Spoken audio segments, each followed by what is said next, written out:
Hello and welcome to part 4 of the big debate. We're really excited. This is chapter 1, the new normal of teaching and learning. And you'll notice the whole way the world is conferencing like this. And it begs the interesting new question of what's your background? It has new pertinence, I think.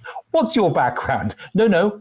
What's your background? We've seen into the homes and offices of a whole range of folk. We've looked at books on shelves. We've looked at their choices. We've looked at absolutely everything. This is the big education debate, and a very, very warm welcome to you. Part 4, chapter 1, the new normal of teaching and learning. In and on the panel today, viewers, we have Al Kingsley, the Managing Director of Net Support and Chair of a Multi-Academy Trust. When just one job would do, why have two? Excellent. We love you, Al, and thank you so much indeed, and welcome to the panel. Mark Anderson, Director of ICT Evangelist and former Senior Leader and Teacher. Caroline Keep, Director of Maker Ed, Physics Teacher and winner of the TES Awards 10 Teacher of the Year. Congratulations, Caroline there. Martin Bailey, Digital Enrichment Leader at LanchesterEP Primary School. Hello, welcome to the show. And James Donaldson, Dean of Learner Journey at Cardiff and Vale College. Well, welcome to you all, and thank you so much indeed for joining us here for part 4, chapter 1. It's really good to have your company. COVID-19 has impacted the entire educational sector, and we're still feeling its reach today, 12 or so, 13 weeks into the lockdown. Really interesting challenges for us all. And it's changing the way we teach, the way we learn, and the tools we need for communication methods. It's really interesting. Let's start with everyone here. I'm coming to Al first, if I can, please. Do we need to change the way we teach using different tools and methods, Al? It's quite a big old question, isn't it? And good to see you, Russell. I would say there are lots of things we do need to change, but I think we need to be clear that we want to change the things that actually have an impact and underpin great teaching. And I think there's absolutely a need now in terms of the sector to recognise that it's not necessarily about how we teach, but it's about finding additional tools or ways to support that existing great teaching. And lots of it, I think, is about flexibility. Blended learning kind of registers on the radar for most conversations at the moment. And it's about having technology that can underpin that and provide an insurance policy. So wherever our learners may be, that existing great teaching can still be delivered. And I think that's really where our focus and flexibility is, not to suddenly reinvent the world, but to look at those tools that can actually support and enhance existing good pedagogy. Brilliant. Mark, perhaps I could turn to you now. Do we need to change the way we teach? Well, the thing is, how we learn doesn't change just because we're under lockdown. I think what schools need to do really is just think carefully about their context. Context is the absolutely most important thing, because again, what might work in one school might not work in another, and there are so many variables involved in all of it. But given the constraints of curriculum and contact time come September, we're still looking to try and get much better learning outcomes than we've had in recent times. But as I always share, it ain't so much what you do, it's the way that you do it. And so a significant part of thinking about how things will work in the future is thinking about that blended approach, like Al just mentioned, thinking about things in an asynchronous and a synchronous way. So there are lots and lots of ways in which we can explore all of that. But one key thing behind all of this is making sure that you have those conditions for success, making sure that the infrastructure's there. And more importantly, teachers have got the confidence through CPD and support and infrastructure to actually, do the things they want to do with their learners in the classroom. I think that's absolutely key. Brilliant. Caroline, perhaps I could come to you next. Do we need new tools? I think we do need new tools to some extent. I think I agree with Al and Mark, absolutely correct that you can't just run at them with no context to them and no pedagogy or understanding of how they fit into individual context for a school. But I was interested to listen recently to a World Economic Forum podcast with the Prince of Wales attending, in which he said this was the Great Reset and the old systems were not fit for the 21st century. The ONS was reporting this year that 1.5 million jobs were changing to automation. And on top of that, 25% in the last 10 years have changed. I think education is not really exempt from that. The world has changed, and it has changed quite significantly before COVID. I think COVID's just really highlighted how much it's changed. And we do need to think about how education is going to move forward to support the kind of world that our kids are going into, and what kinds of things we can do to make our curriculum robust and also confident, so we don't end up in this position again. Brilliant. Martin, perhaps turning to you, do we need to change anything at all? I think following on from what Mark said, I think the big thing is around teacher confidence. Yes, there's going to be some new tools that are going to have to be introduced, will have been introduced in many schools in recent months, but I sort of compare that personal life with professional life. I think probably over the last 3 to 5 years, the use of things like FaceTime, video chatting on WhatsApp, whatever it might be, in personal life is something that people very much take for granted. It's very second nature now. And we need to bring those sort of experiences into the professional sector.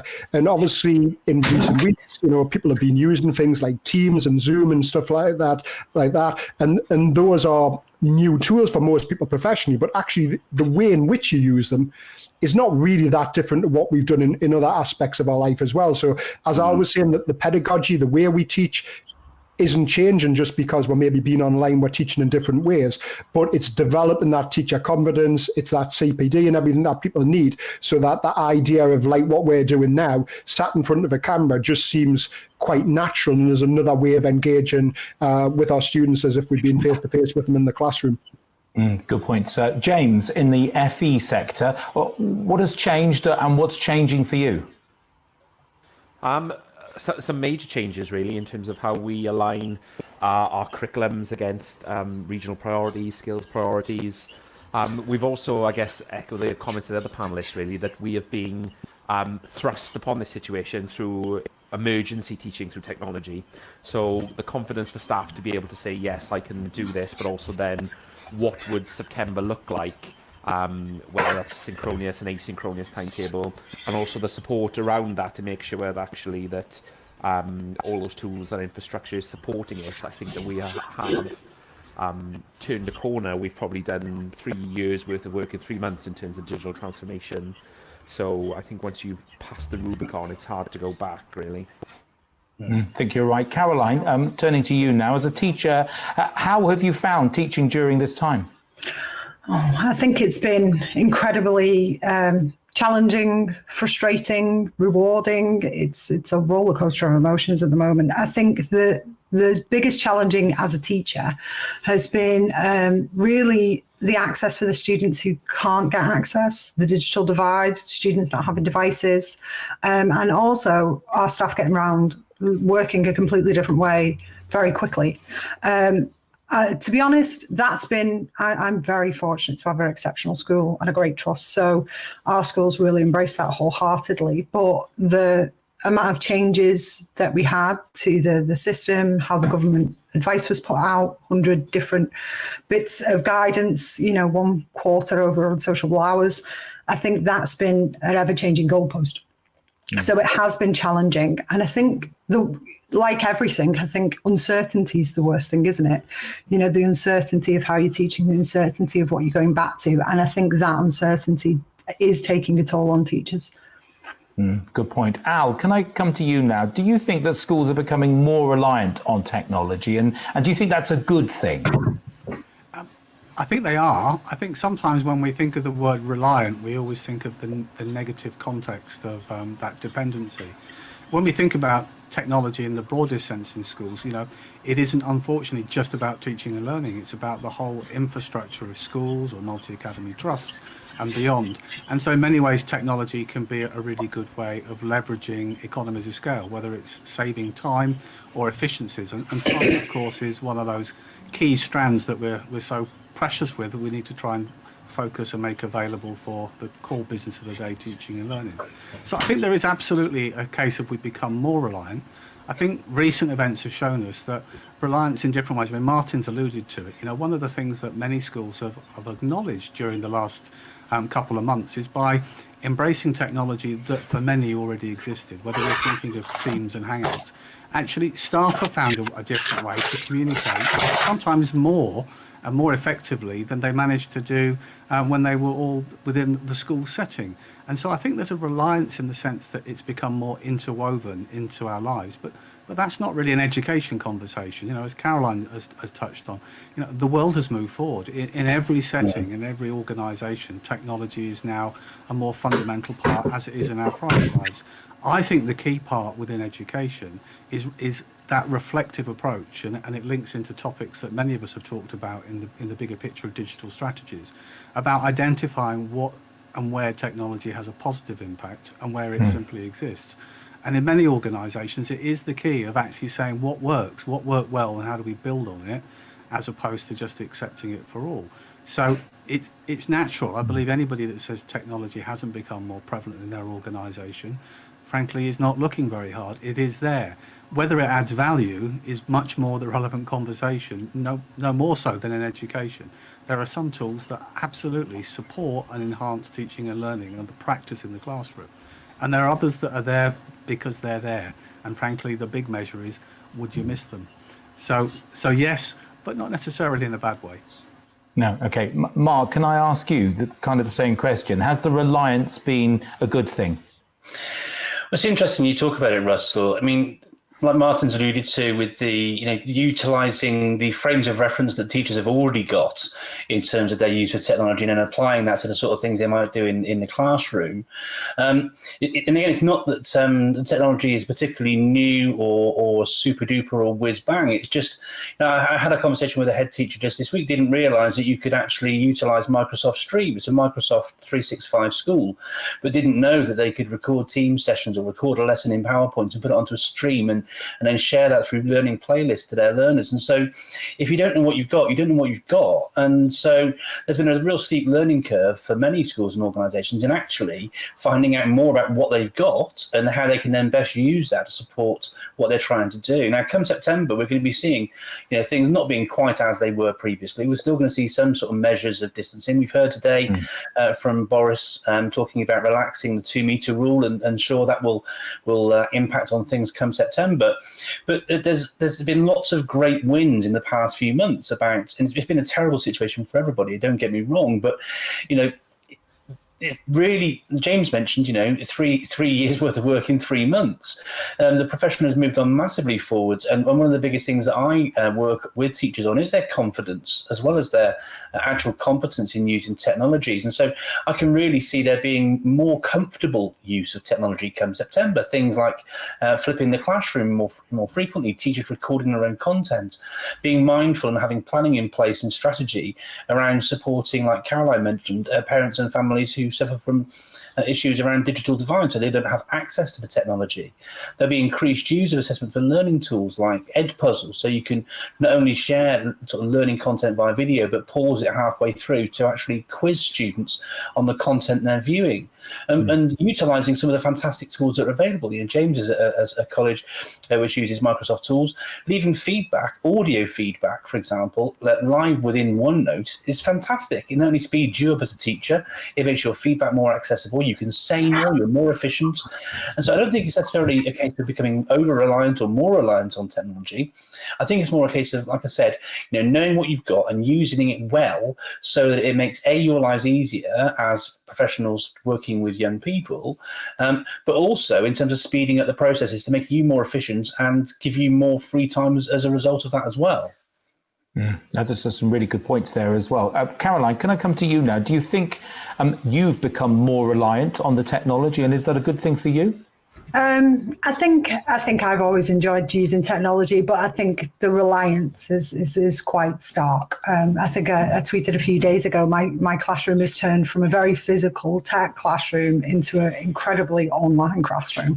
The difference is incredibly stark. I'd agree with Mark, though.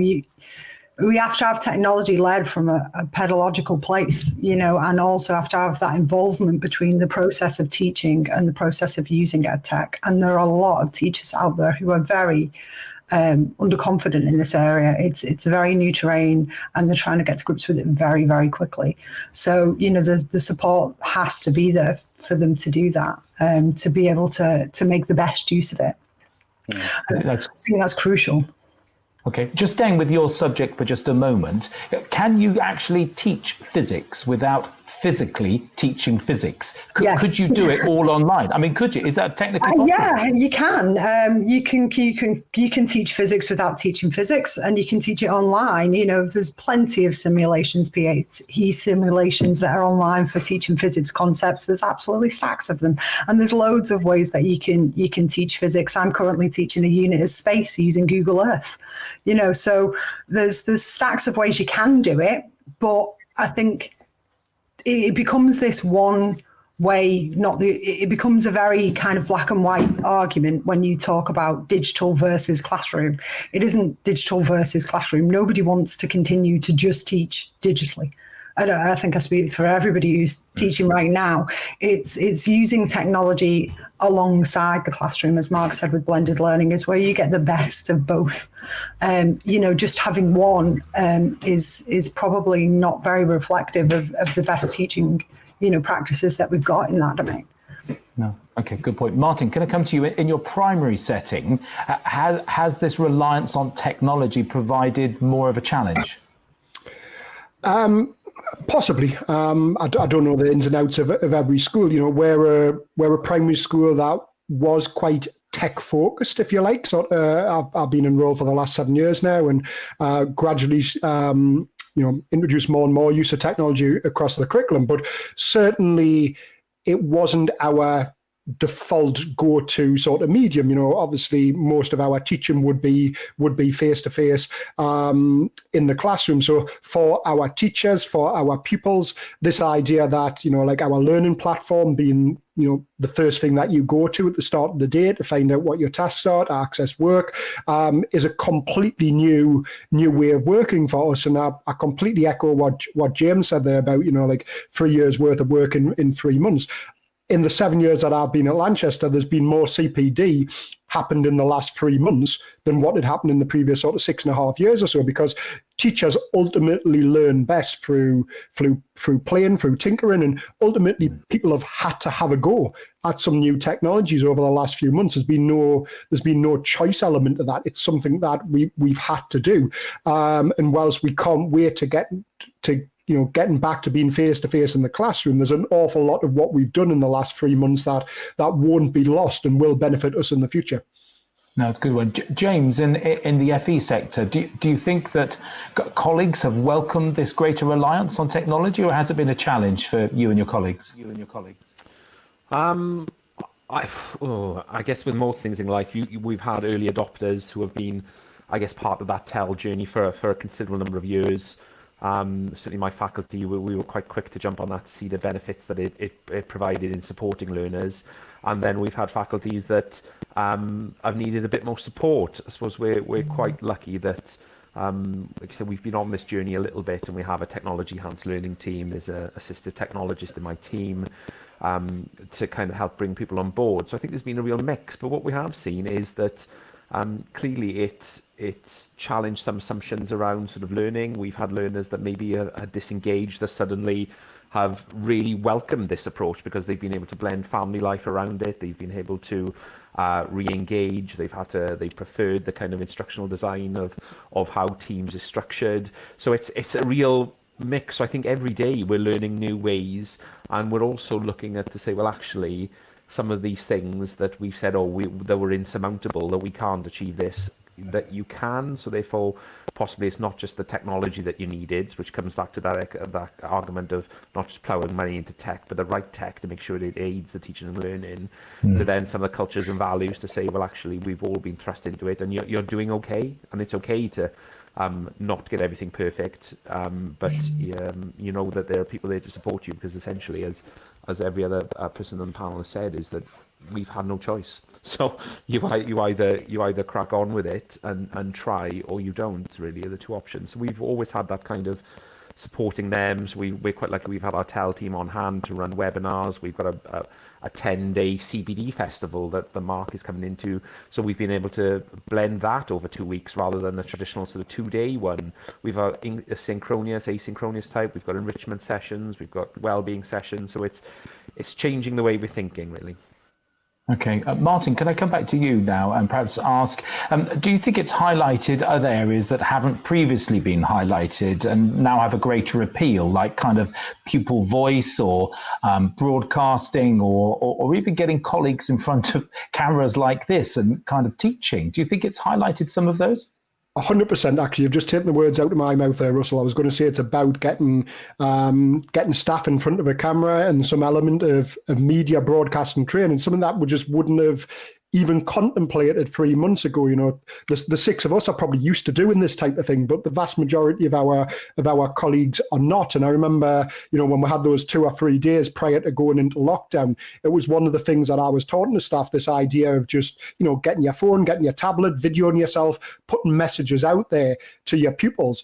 And the vast majority of staff were horrified by that idea. Just wasn't something at all that they were comfortable with. And whilst we've rightly said that pedagogy hasn't changed, it's how we are doing things that has changed. And, you know, to me, that just felt quite natural. Well, that's what I'll do. I'll video myself. I'll put some messages on the learning platform, social media, whatever it might be, so that there's still that almost direct level of engagement with the pupils. For other staff members, it's taken a few weeks, it's taken a few months for that to become just like a natural way of doing things. So it's not necessarily about the technology. You know, there's not a huge amount of new technology that we've introduced over the last 3 months. We've used existing technology in different ways. The confidence generally in the use of the technology has been there from the staff.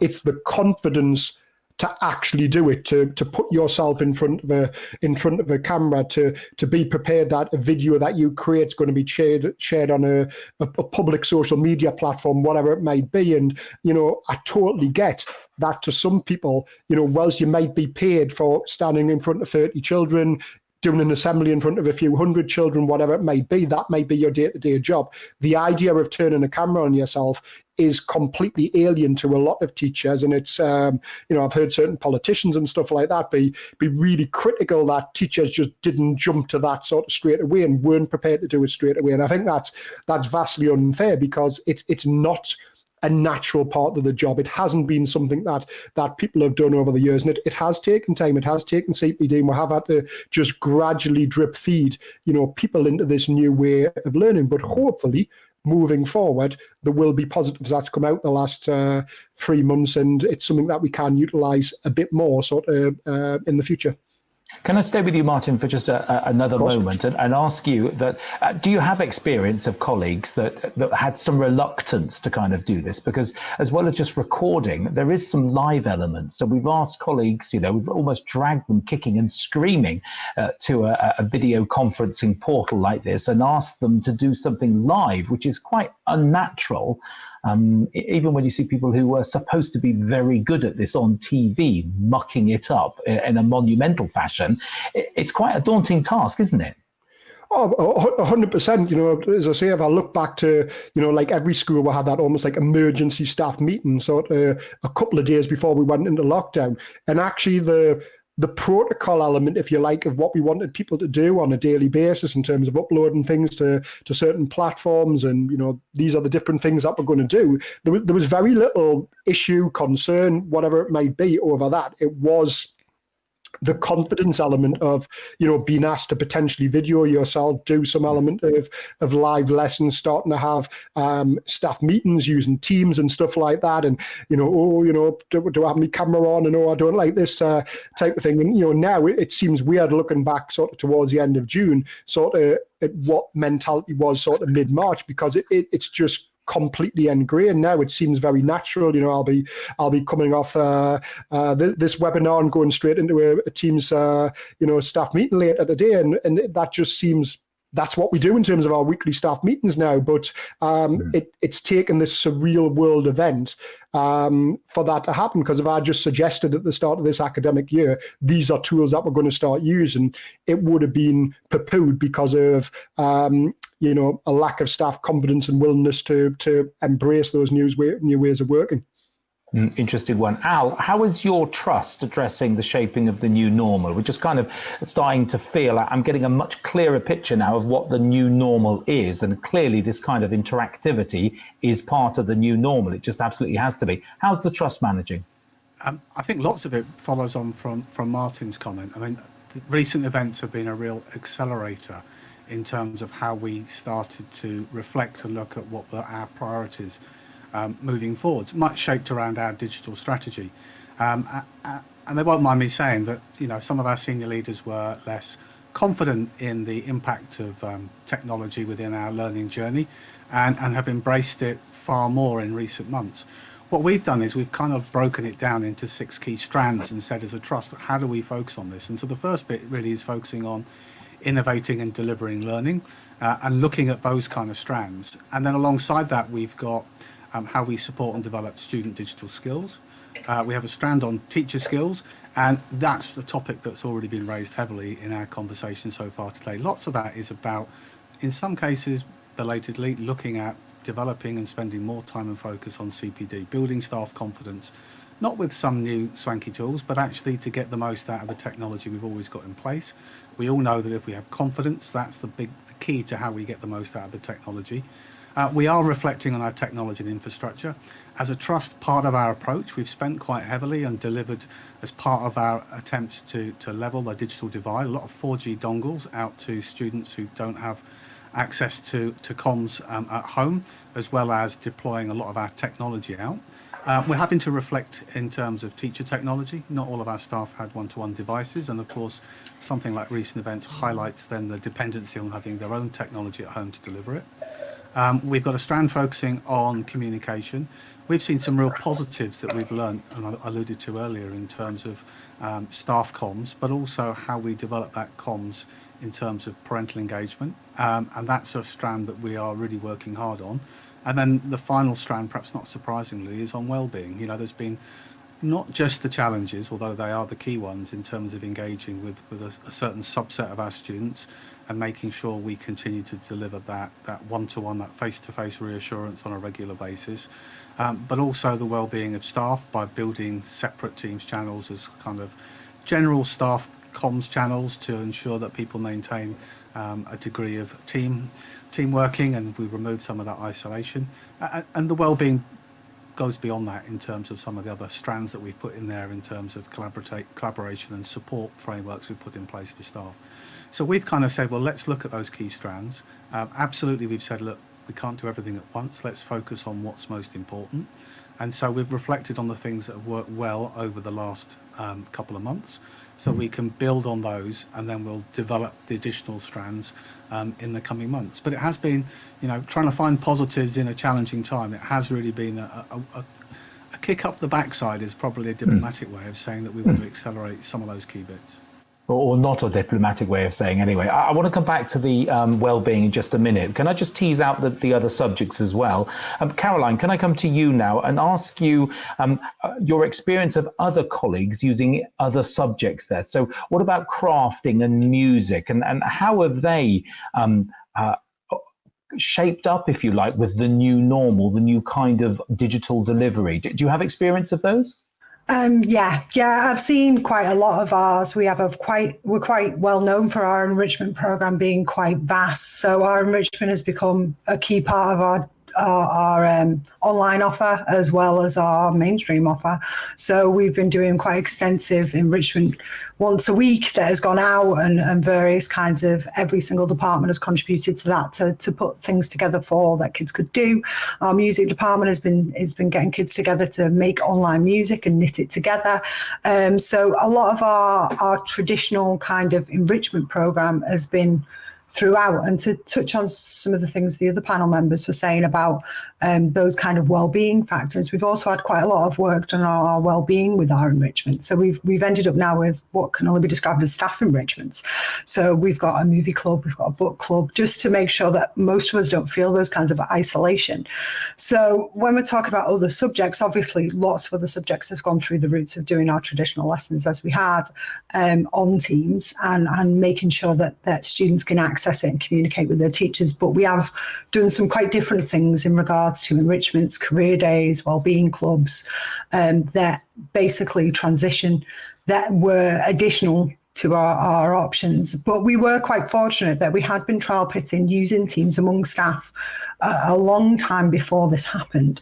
So our staff were quite relatively savvy at first, some of them, to get to grips with it. So it's been quite an eye-opening process to watch other subjects try and adapt, especially when those are very tricky. But the very physical ones have been quite difficult to do. Things like DT, particularly challenging to do that. But obviously a lot of them have adapted as we've gone along to doing things in a more kind of online portfolio nature. Mark, can I ask you, I mean, how well served are other subjects that being delivered in this remote fashion? Do you have experiences of any? Well, it's about creativity, I think. You know, I've seen some music teachers using some fantastic tools. If you go to g.co/shared piano, for example, in browser, you can actually use, and there's different instruments within there, but you can use your actual keyboard on your keyboard, and you can play music together. And one of the issues with that sort of thing normally is the lag that's involved. But because it's an actual shared piano, they're able to actually engage in these things in similar ways. And so, the thing is that, like I said before, it's sometimes, you know, if you don't know about these things, if you don't know it's possible, then you don't know it's possible. And so it's really difficult. What's been fantastic during the lockdown has been a huge exponential growth of the number of teachers actually joining things like Twitter as a professional learning platform. I don't think I've ever seen quite so many teachers signing up to and engaging and sharing on the platform. It's been a real hallmark of the profession, I think, as well, to see how everyone sort of come together. And we've heard people talk about sort of wartime spirit and things, and I definitely think we've seen that in education on places like Twitter and sharing ideas. It's been such a really, you know, heartwarming side effect of the horrible situation that we're in. Seeing people coming together and getting that sort of support. There's a project I'm involved with Q and Microsoft, for example. And Caroline, you came into my sessions recently, actually, where organisations are not only providing opportunities for schools to sort of get into some of the software that they would normally have to pay for and have access to that for free, but other companies such as Microsoft are paying a lot of money to put on, like, I think something like 400 hours worth of free professional development from Q and Microsoft between now and the end of September. And so I think that's the great hallmark of all of this. And so if you are a teacher who's, you know, struggling to think, you know, how can I do this in my context? I'd be strongly suggesting, well, firstly, get yourself signed up, get yourself a professional social media account, start connecting with people who teach your subject and share ideas and do that. And then look at the huge wealth of free training that's available out there. Whilst I mentioned Microsoft there's similar things happening with Google and the global Google educator groups, and there's similar things on Thursday nights from Apple distinguished educators as well. So wherever you are coming from, it's a great place to get yourself onto Twitter so that you can find out more about these things, because there are ways of teaching everything using digital means if you know how to do it and where to go. You know, it wasn't until relatively recently, Caroline mentioned the PHET simulations for physics. They're amazing, you know, and there's another site called Chemix, which enables you to get fantastic icons for teaching chemistry concepts and all of this sort of stuff. But again, if you don't know this stuff is out there, you don't know this stuff's out there, so how can you use it? And so it's about, we've all had to step outside our comfort zones the last few months, haven't we? But get yourself out onto social media, you know, do it in a professional way, connect with other educators, and you'll find an absolute wealth of resources to help you. Because Twitter is like, it's like Google search for teachers on speed. It's just fantastic. And you'll find loads of people who will be there super willing. It's like the best staff room in the world. You'll still find a mood hoover here and there, okay? But for the most part, it is such a fantastic place to come together and connect. And I mean, just as a real life example right here, I have met with all of you and worked in so much before with all of you through, you know, getting to know all of you through social media. You know, and it wasn't, you know, originally face-to-face meetings and all those sort of things. And we wouldn't be here right now doing this if it wasn't for that thing. So if you're looking for a good advert for it, look what it can do. It's just a fantastic place to go. So that would be my advice, Russell, in response to your question. It's good. Thank you. James, can I come to you? How are you coping in your college delivering your vocational courses? Can they be delivered in this fashion? It's been a real challenge, really, because I guess we're devolved as well. So education policies devolved, so there are intricacies around that, not getting withstanding the politics around it and whatnot. But you're absolutely right, because there are a number of vocational qualifications that hairdressing, for example, hair and beauty, massage, but equally our engineers, so our plumbers, our gas electricians. How do you do those? Because they're not just qualifications, there are license to practice requirements at the end of those as well. And you'd all want a competent electrician turning up to your house or to exchange your gas. So there's been lots of work.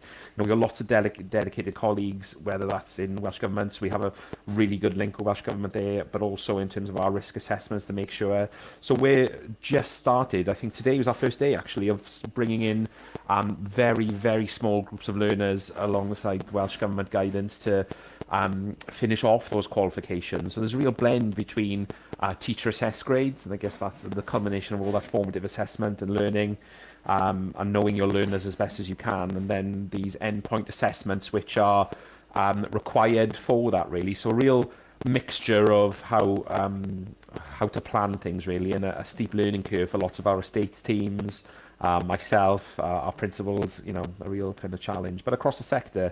And that will be probably going on in many other colleges as well, not just in Wales, but Scotland, Northern Ireland, England as well, really, to try and get those learners back into finish their qualifications, because I guess we'll have apprenticeship learners as well. The job economy, the market labour information is I guess fluctuating at best at the minute. So we want to give these young people the best opportunity to finish their qualifications without having to repeat, as it were. Just before I move on to well-being, Al, if I could just come back to you and ask you, across your mat, how are you delivering some of the other subjects? So not just the typical kind of ones that lend themselves to digital learning. I mean, we heard from Mark about piano teaching. How is the mat delivering some of those subjects across its group? I think the honest answer is some are being delivered fairly well, and some are definitely a work in progress. We've certainly done lots and seen lots of collaborative music, for example. We are using social media as, shall we say, an incentive, often encouraging participation in creative work, particularly in the music side, in the arts, doing showcases. For things like PE, we've done all sorts of activities and video guides that are being sent out, but we've also, tomorrow we've got a virtual sports day. Students are carrying out activities, recording their things, and then that's being fed back into like a sway summary of our highlights.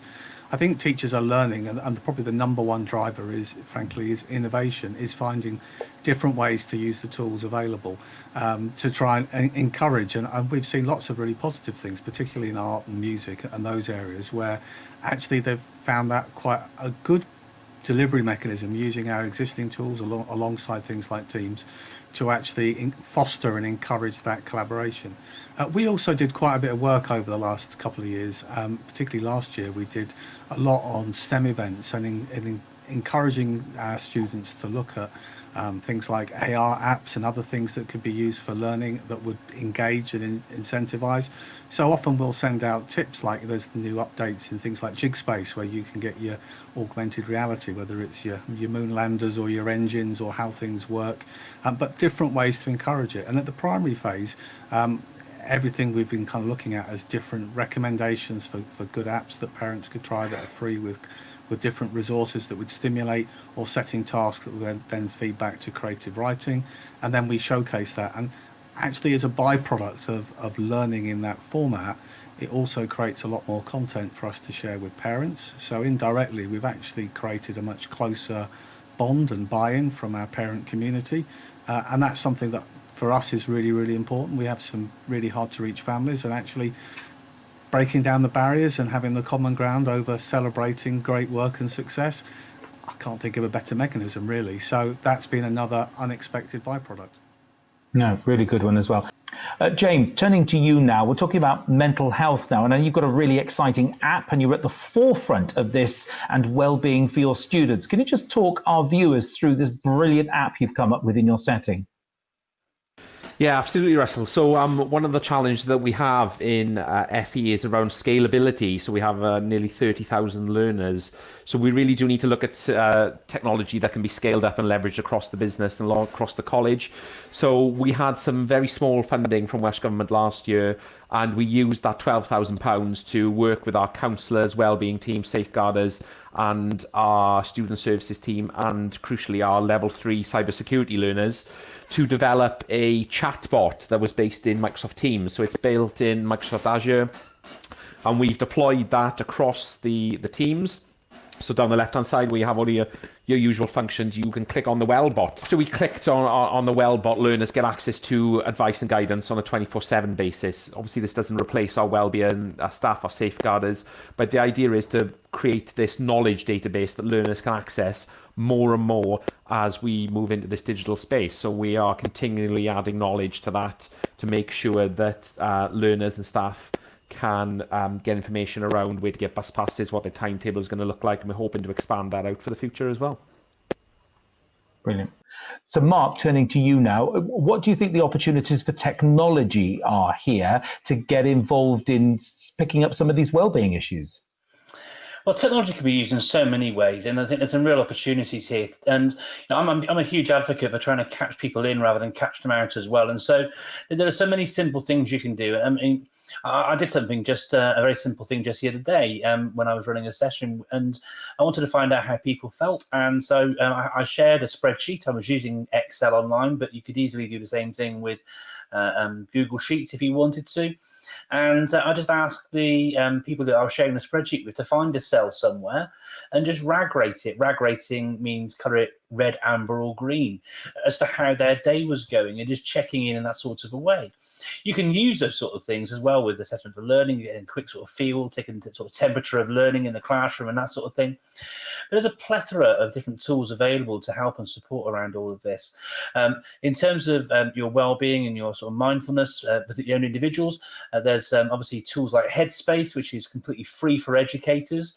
And there are lots of tools that you can use for checking in with your learners. But I think the most important thing, really, that I've noticed, and same true for with my own children as well, it is just those touching base moments that you have with those learners. So many children went for so many weeks without any contact from their schools, and again, I speak from personal experience, the lack of contact and socialization with friendship groups and things is difficult whatever age you're at, whether you're a 4-year-old or a 40-year-old. It's tough for everybody when you're isolated in these kinds of a way. So any way that you can use technology, wherever you're at with your confidence or competence in using technology, like Martin was saying, we can all use Facebook or FaceTime or whatever to connect with our friends. So let's use the tools that are available to us and just touch base, even at a most basic level, because that's what we sort of desire and yearn for as a species, as a human race. It's those interactions with people. And frankly, I'm a single guy. I live by myself. I see my children every now and then. But if it wasn't for things like FaceTime and Whereby, a tool I use to regularly connect with people, and Skype and Teams and the like, I find it difficult to think if this had happened 10 years ago, with dial-up, where would I have been? Where would my mental health have been then, given the plethora of tools that are available now to help me keep connected with my mum who lives up in Gloucester and so forth and so on, and technology really does, bring that divide down. But you obviously need to be mindful as well, like with Al's been doing across the trust, getting the technology into the hands of those people and those families who are particularly vulnerable, some of which are struggling to find meals on a plate, let alone getting some data so that their children can connect into school. So what can we do? Because teaching and education is a morally driven enterprise, and so what can we do as a profession, within our organisations, to make sure, even at a basic level, we can still just have those touching base conversations, so that we can keep those relationships alive. That's the thing that I would try to focus on. That's really good. Martin, now you've just celebrated a birthday. Many happy returns of the day. How did that go for you in lockdown, using technology to celebrate? I thought it might be a really good, interesting question as far as well-being is concerned. How's your well-being? How was your birthday? How's it well been? Well, actually, it was a lovely day, but it was a lovely day almost because of a physical experience. So my father's 82 and has been in the Shielding group. So actually, my father and my sister left the house for the first time in 14 weeks yesterday and came down to my garden for a little bit. So actually the highlight of the day was a physical experience for the first time. But certainly over the last 14 weeks, sorry, as Mark's just alluded to, even though they only live a few hundred yards away from me, I've completely relied on FaceTime. Now, my father at 82, even my sister at 57, we had never FaceTimed ever prior to 13, 14 weeks ago. It's been a completely new experience to us. We would have picked up the phone, sent a text message, whatever it might be. But you do need that little element of seeing somebody, but not just the seeing the face, because to some extent I think having a FaceTime sort of with my dad and my sister, we could have been on the phone for the the conversation aspect of things, but actually being able to like flip the camera around and sort of show, oh, look at what I've done in the garden, or here's what I had for tea, or oh, I've done this little bit of home improvements, whatever it might be. Actually, those are the bits that's been lovely from that type of interaction. Because like Mark, I live alone, and so at times it's been really tough, really lonely over the last 14 weeks or so. In terms of the birthday bit, yes, of course, in normal circumstances, I might have had a night out, a meal with friends, whatever it might be. I completely relied on Facebook, on text messages, WhatsApp, video calls, and all that sort of stuff. That meant that you could still, have some element of physical interaction with your friends and your family. But like I say, for me, ultimately, lockdown was made by the first time in 14 weeks being able to have that physical contact. And I'm sure the way I felt about that physical contact for the first time yesterday will be the way that children feel when they get that first element of physical contact with their class teacher and their colleagues. Interesting. It's what shape that physical contact takes, and we're hearing recommendations and measurements being changed today in the Prime Minister's briefing. So it's a movable feast, that's for sure. Al, can I just wind this topic up with you, asking about particularly how you've used technology to do your job and your work and to communicate with colleagues, and your well-being as well. How have you coped? That's interesting. I mean, we're in my day job when I'm not in education full time, very much we, as a technology company, we're already well embedded with the use of things like Teams. So we found it quite easy to transition to a remote working. But when we think about the sense of well-being, actually we focused more on activities that have brought people together. It might be smiling faces all on the same screen for, different activities, or just the chance to share ideas, setting up different Teams groups that are specifically for non-work related conversations and chats, trying to foster that collaboration. And I think, like most things, it's all about communication. People want to know what the state of the play is, whether it's with the business, whether it's with the trust. So having, without people asking, that clear line of regular updates on what's happening, what the plans are, where we sit with risk assessments, what our future plans are. I think most people are seeking reassurance. And if I flip from the business side to the education side, never more have I seen that more important than when I think in our primary phases, some of our young people looking at transitions to year 7 and sending them out videos of a walkthrough, a virtual, as if you're at the front door of the new secondary school you're going to be going to, and getting a sense of where you're going to be, and seeing the smiley faces of the teachers you're going to meet, and just alleviating some of those concerns and fears. And for our younger learners across all of our primary schools, most evenings there's a video of some teacher reading a story, telling the children how much they miss them, making them feel part of something rather than feeling isolated. And I think, again, the technologies deliver it, but it's all about the actions of individuals, their innovation or their effort to communicate, that really has been the glue in this situation. I know that's a really good point there as well, and you make a lovely point about how those year 6s are going to cope with the transition to year 7. I think that's probably the biggest, if you can use the word casualty in the list of it, because I think for kids that want to catch up, we can catch them up. That's an easy win. It's that emotional tie in that emotional, aspirational activity of kids wanting to move. We might suddenly end up with a load of kids in year 7 who don't get it, not happy to be there, and got some real interesting issues there. Let's just draw this topic now to a conclusion by going around the whole of the table, and maybe starting with you, Mark, now. Just in summary now, with clearly less face-to-face technology, how do schools move forward now with less face-to-face and use technology more for both staff and students? Well, I was alluding to in one of the responses to the questions earlier about it's the idea of hybrid teaching and learning, blended learning, essentially, and the various sort of tools and activities that will support it. So, balancing having some children in your classroom and some of them at home whilst having to have work over there is group work across a distance. And so what can you do? What tools can you leverage? And so it's going to be making use of things like the flipped learning approach, using assessment for learning tools, accessing some of the great content that's out there. If you're looking for great video content and not looking to make it all yourself, there's plenty on YouTube and the Khan Academy. But the award-winning ClickView, for example, have got some fantastic content out there that you can tap into for sort of curriculum-lined learning activities. So using these sort of tools to bring your sort of face-to-face synchronous work, your asynchronous work, and the leveraging those tools that are available to you within your ecosystem, be it Microsoft or Google, that are going to facilitate taking some of that weight, some of that pressure off you with the marking, the tracking, the feeding back, because we still need to do all these different things. Learning itself as an activity hasn't changed. It's just that our contact with our learners has changed, and it's going to be changing again. So please, be thinking really carefully when you're doing these things. Be mindful of workload. Be mindful of staff confidence and competence. Provide training. Access the training that's available to make it happen. And just think carefully about how you're going to blend what happens at home and at school, and utilize the tools that are available to you. Like I said earlier, that Bananarama principle, it ain't what you do so much, it's the way that you do it. And every school will have the infrastructure to make these things work. It's all those other contextual elements which make it so difficult to get a good one working, having a sort of what a good one looks like, to use an education term. No, good one.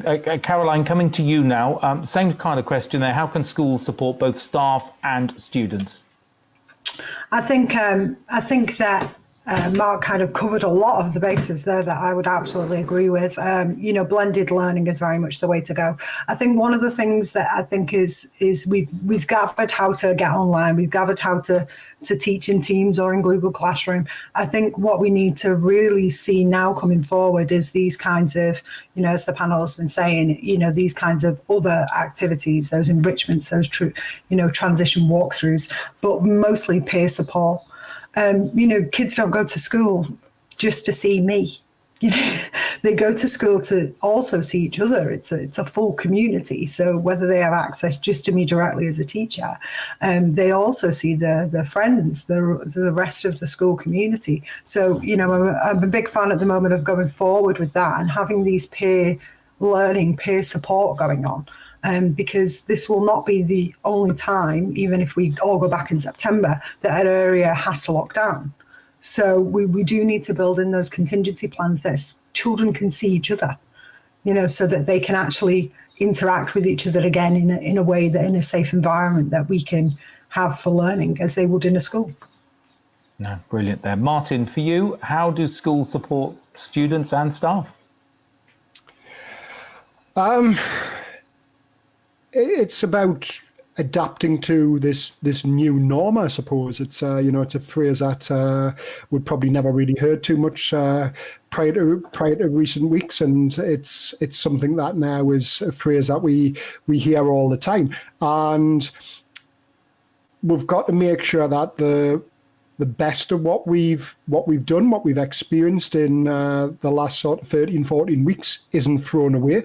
It's no good just waiting until maybe, heaven forbid, a world pandemic happens again before we turn to these tools. So I think for me, if we do still have, some level of normality in September, October time, that the idea of, for example, delivering lessons online doesn't just get thrown out of the window. So, we've talked about, for example, that, well, we know the technology works now, we've tried it out. So, for example, if we're doing like booster classes next year, not every single one necessarily has to be face-to-face, sort of till 4:30, 5 o'clock, sort of in school, because how many times, whether it be something like a booster class, like a staff meeting, particularly in a primary school, does it end up getting cancelled because, the head teacher's out in a meeting this afternoon, so, can we move the day of the staff meeting, or the football team's playing, so we can't have booster classes this week. Well, how about actually sometimes going, actually Tuesday's our staff meeting day,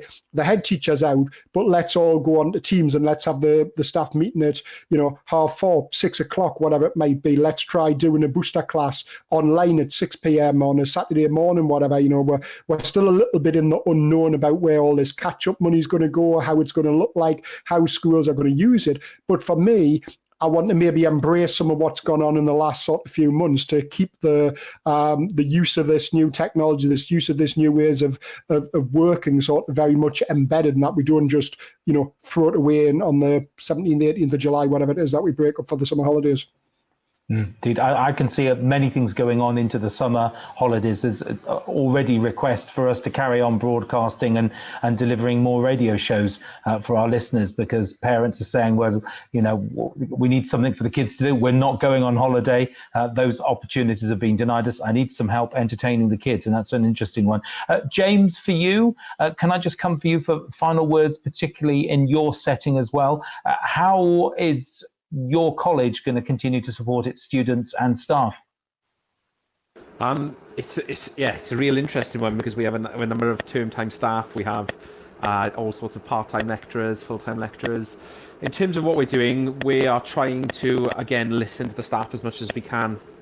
I think that they're key, so we've sent out a number of staff surveys to make sure that we're listening to them. What are they finding? So our entire well-being strategy is being looked at.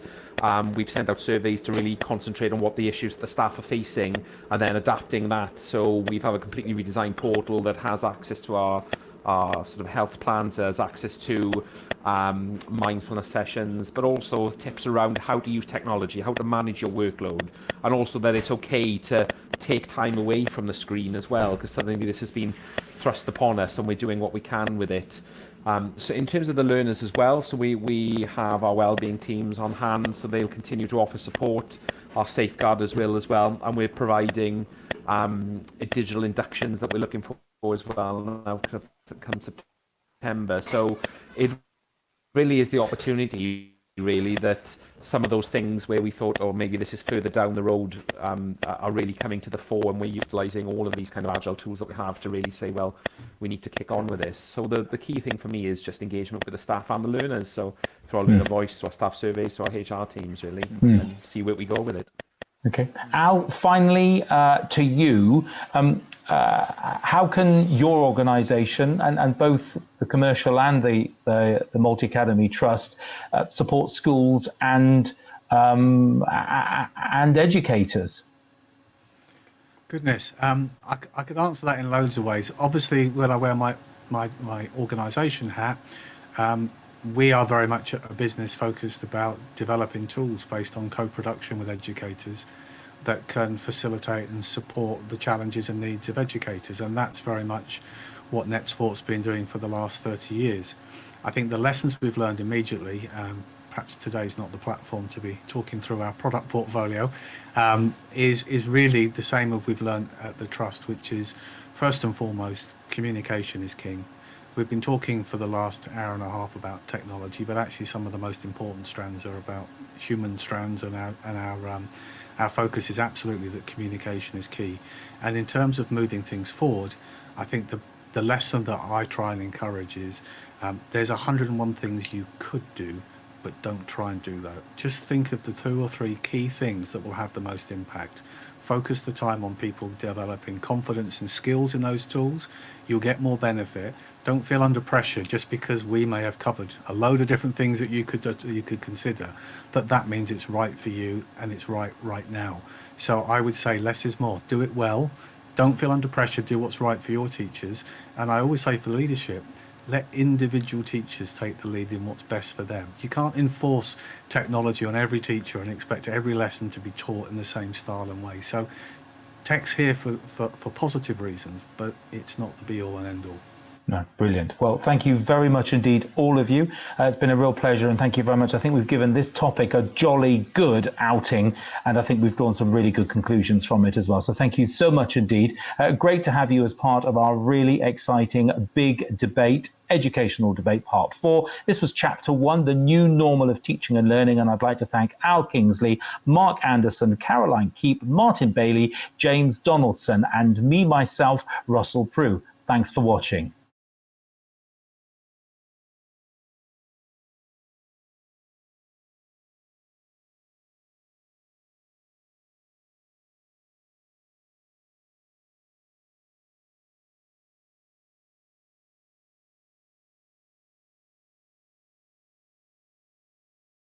Hello and welcome to Chapter 2, School Digital Strategy, Evolution and Impact. I'm Russell Prue, and on the panel today we have Al Kingsley, who's the Managing Director of Net Support and Chair of 2 multi-academy trusts, Mark Anderson, Director of ICT Evangelist and former teacher and SLT member. Hello, Mark. Bob Harrison, a former principal, school and college governor and member of the Ministerial Education Technology Action Group. Good to have you with us, Bob. Also on the panel is Simon Blower, co-founder of Pobble and former primary school teacher. Hi, Simon. Good to have you here. Scott Hayden, who's a digital innovation specialist and teacher. Hello, Scott. And Dee Saran, deputy head of learning and teaching at Dubai College. Hello and welcome to all of you. Thanks so much for taking part in this. Let's start with a question to everyone, and I'll come to Bob first if I can. Reflecting on the last 20 years, and I know you'll find that very easy to do, Bob, but what have been the main changes and challenges and also lessons that we've learnt really in education regarding the use of good value use of technology? So, Bob. Well, thanks, Russell, and thanks for referring to my age as I enter 70 this year. It's a bittersweet irony for me that over 20 years I've worked really hard, obviously not hard enough, trying to persuade politicians and policymakers, head teachers and principals of the value of investing in digital technology to improve teaching, learning and assessment. And then a deadly virus comes along and achieves more in a month than I've managed to achieve in 20 years. So the Buddhist in me suggests that I'm going to come back as a virus next time and perhaps do something else with my life. So, but it's a bittersweet irony because obviously there's been a massive price to pay for all that change. So what has changed? Well, sadly, not enough's changed over 20 years. And I think that, really is demonstrated by the fact that, the big change now, the big jump now is proving too much for some people. Some people who, had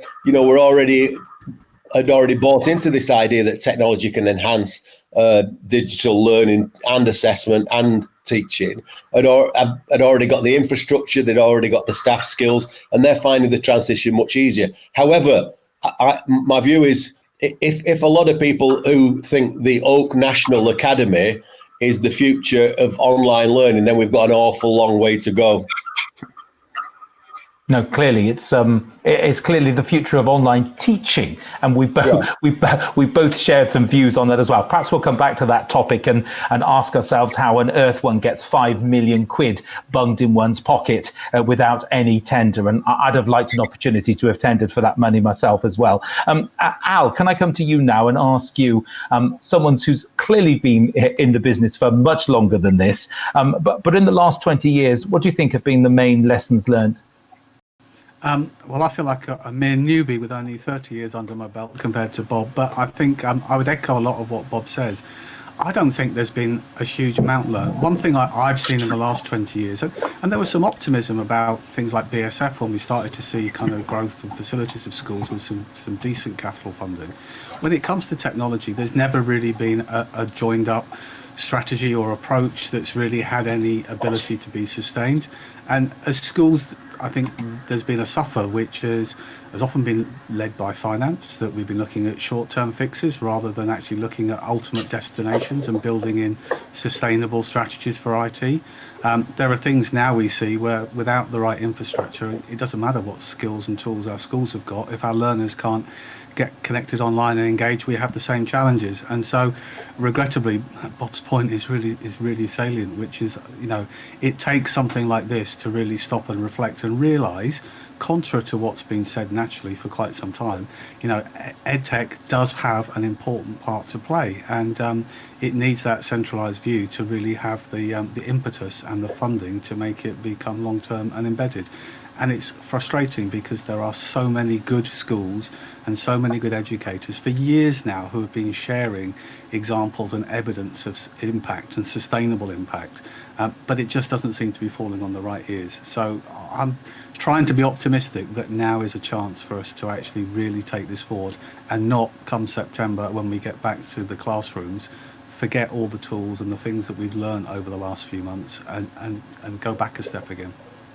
There's always that risk, I suppose, as well. And I'm clearly experiencing some selective muteness when it suits the folk that seem to have the money for us all. And it's quite interesting. Mark, can I come to you next and ask you the same kind of question? What lessons have we learned?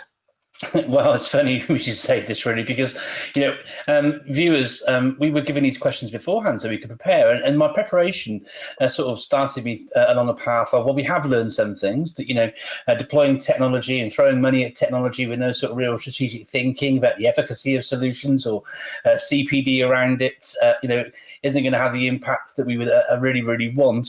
But actually, we're still seeing some of the same mistakes have been made just in the last sort of few months whilst we're under lockdown as well. So, you know, we should learn from the lessons of the past. I'm really excited to hear from some of the people sharing today, because I know they're doing some fantastic things in their schools around all of these things. But, you know, if we're not going to spend the money wisely, it does our communities a disservice. It's public money for the most part that we're spending these things on. Interactive whiteboards are a great example of something which did not work.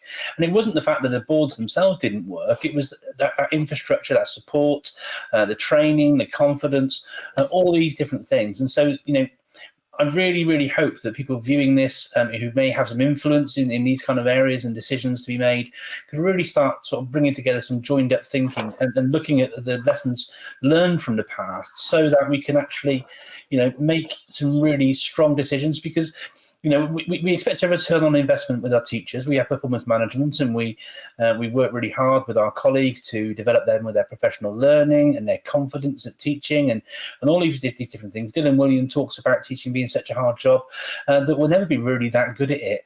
And it's always a learning process. And so if we expect that return on investment when it comes to our colleagues and our teachers, we should expect a return on investment from the technology that we actually spend a lot of money on as well. And so let's look at the ways that work. Let's look at the best practice and then try and embed and interweave these things into what we're doing in our schools and colleges. No, good point as well. Scott, can I come to you now as a digital innovation specialist? And has that digital landscape changed and in the last 20 years, and has it delivered what you'd expect it to have delivered? I think so. Well, I think what's been interesting is that we've starting to align more of our students. This is not digital, flipped or blended learning to them. It's just learning. They use YouTube and social media and all these tools with or without us. What's happened is that we as educators are starting to express and show the humility to go, you know what, I'm going to learn alongside my students. I'm going to do the thing that I ask my students to do all the time, which is to be open-minded, which is to embrace new ideas, to think from different perspectives, and I'm going to try new things. And as Bob has alluded to, this has been something of an accelerator pad on our evolution as educators. And we're seeing some incredible, undeniable examples of wonderful craftsmanship in our online lessons. We had Ofsted come in last week for an online learning review. And what came out of that, Russell, which was really interesting, was the fact that they picked up on the relationships between the staff and the students, the well-being, and the fact that things had carried on developing, growing, and students had carried on learning and moving towards their next stage. So I think that we are getting more like our students. I think that's a good thing. I think you're absolutely right there as well. What I most worry about is the kids that don't want to and can't be bothered to. In a normal setting where they're in school, they can get picked up. We can manage that for lots of different levels of intervention. And I worry about those children getting kind of left behind there as well. Simon, I wonder if I could come to you and ask you the same kind of question. Now, I'm a big fan of your work, and as a co-founder of Pobble, you do some marvelous things for kids. But I wonder how we're going to pick up the kids that aren't pick-upable because they're not in school and technology has just failed to reach them. What are those lessons that we could learn? Yeah, it's a really interesting point. I think that's been one of the biggest challenges for us all, particularly as an edtech company. We've had to adjust our offering slightly. For example, just something simple as being able to print out the lessons from Pobble through a PDF for home learning packs where children just haven't been able to get online. Already planning ahead for those children that maybe haven't accessed anything while they've been off. So I think edtech has had a big part to play, but also as a former teacher, actually thinking about those children, as you said, that haven't been able to get online. I think that's going to be an even bigger challenge, I think, when schools do return. And it's really important for us that, we put in place resources to support teachers for that, whether that be catch-up programs, whether that be, something simple as on our website, being able to adjust an activity so that you can, for example, use something for a year 6 child that was actually designed for a year 5 child. I think being able to be flexible with your resources as well. But yeah, there's definitely going to be a lot of catching up to do, and particularly in writing. That's one of the bits of areas we've had feedback on. I think there's quite a lot of online tools, of course, but actually something like Wright Parents Fed Back was unanimously as being a real challenge to support their children at home with as well. So there's a lot of challenges ahead, I think. No, I think you're right as well. As I think you're absolutely right there. Dee, if I could come to you, Deputy Head and Learning and Teaching at Dubai College, and of course the lockdown, the impact of the virus and everything has been far-reaching. It's kind of touched almost every part of the planet, and I wonder whether in the last 20 years, what you've been able to bring to the party and how that has impacted really on how you've been able to deliver your resources. So do you think that in recent months we've been able to learn some considerable lessons? Definitely. I mean, I think, I've got 14 years under my belt, so, not as much as Al and Bob, but nonetheless, 10 years of which were in the UK. And I think it's really interesting, seeing it from the outside looking in now, being in the UAE. I think looking back, one of the biggest issues, which has already sort of been alluded to, is just, the lack of infrastructure within schools. Firstly, in terms of equity of access, and really, I think one of the biggest things I've noticed in terms of difference is government drive for innovation. Long are the days of ECDL, but where is the government emphasis on digital education in the UK, whereas in the UAE, it is woven into the inspection framework. There is a big drive on innovation and digital, which, some people may feel uncomfortable with, but nonetheless, there is a mandate. And I think because there is a mandate, we've actually been able to progress on our journey a lot faster. And I think we've made lots of progress. The skills that have been acquired over this last 12 weeks, I think Bob said it too. I've been trying to do this for 4 years at my school, and suddenly it's accelerated teacher learning, teacher efficacy. So, I think we've definitely made progress, but I think governance, leadership, and a clear vision is definitely something that we need to sort of move things on in the UK. Perfect. I just think it proves how adaptable and how agile colleagues really are. And when the going got tough, the tough really got going and moved on. Bob, I know you're keen to come back in, and I want to ask you that as well. So when you have a government who are leading from the back of the room, so to speak, well, it's really quite hard to follow, isn't it, really? And they're shaping the future in some very interesting ways. Well, yeah, and I think, we're going on about how old me and you are and been knocking about in this game for 20 odd years, but I think it's relevant that Al mentioned the BSF stuff, and it's 10 years ago, We had a national strategy. We had a national agency. We had a Building Schools for the Future programme, which had a 4.5, are you ready for this? £4.5 billion budget for ICT. We had a harnessing technology strategy, it was originally called the e-learning strategy. We had regional broadband consortiums. We had local authorities that had teams of people to support schools. And then what's really ironic and frustrating for me is that, the last 10 years have been particularly frustrating because I sat on the Ministerial Action Group's FELTAG, Further Education Learning Technology Action Group, and then the ETAG.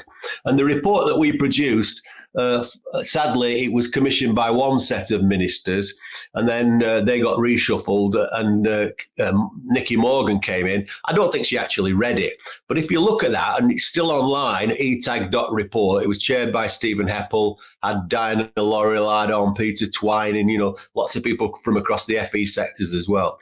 If you look at those recommendations, if half of those recommendations had been turned into action, then we wouldn't be in the state that we're in now. And whilst I accept what Scott says and what Dee says, we have made progress. There's no doubt about it. And if you look at, I'm a judge for the TES FE Awards, and the 6 or 8 colleges that got shortlisted this year, we've had to postpone the awards ceremony. Fantastic. Scott's Basingstoke College is a previous winner about 3 years ago. There's some fantastic practice going on. The problem is it's patchy. And this is the issue about continuity and coherence. So you could have children in a primary school, a rural primary school, that don't have any broadband connection, has no devices and no teachers that are skilled and keep using ICT. They then go to a secondary school, they then leave and go to a further education institution where it's the opposite again. So there are massive issues in terms of coherence and continuity, and that's because we do not have a proper educational strategy. I'm not sure I like the word edtech, but we don't have a proper strategy that allows us to use digital technology to enhance teaching, learning. And let's not forget, today, as we speak now, I'm also on another conference called the E-Assessment Association. I'm a judge for one of their awards. Massive improvements in this e-assessment, but the Department for Education are still stuck in this mindset. And I think the Oak National, without wanting to go on about it, Russell, you mentioned the difference between online teaching and online learning. It's a fundamental difference between online teaching. Having some talking head videos of recorded lessons is one thing. If you want to look at effective practice of online learning, go to the world's beating Open University and see the investment in infrastructure, staff skills, workforce skills. And as Scott says, that probably the most important thing is the empowerment of learners. And of course, that doesn't sit easily along the ideology of Nick Gibb and Tom Bennett and et cetera, et cetera. You led beautifully on to digital strategies and the importance there. Can I just throw this next question out to Alan Mark now? You've been really busy, both of you, working on version 2 of your digital strategy guide. And I think we all know the importance of this, that you can't start from where you don't know you're starting from. And you need a clear strategy. And I just wish folk in government had read this ahead of that. Version 2, what can we expect? A cornucopia. It's a phrase I always like to introduce, Russell. I think Mark, I'm sure, will cover a few points. We had huge feedback, a really positive feedback to the version 1 that we launched at BET, and we've had well over 5,000 copies of it shipped to different and picked up by different schools. And one of the things that's moved from version 1 to version 2, of course, is not only recent events, but we've been able to capture kind of feedback, thinking about, the really forward-thinking educators like Scott and Dee, and thinking about, well, how can we capture from other teachers around the globe, frankly, case studies from them of how they've implemented strategies, how they've achieved success.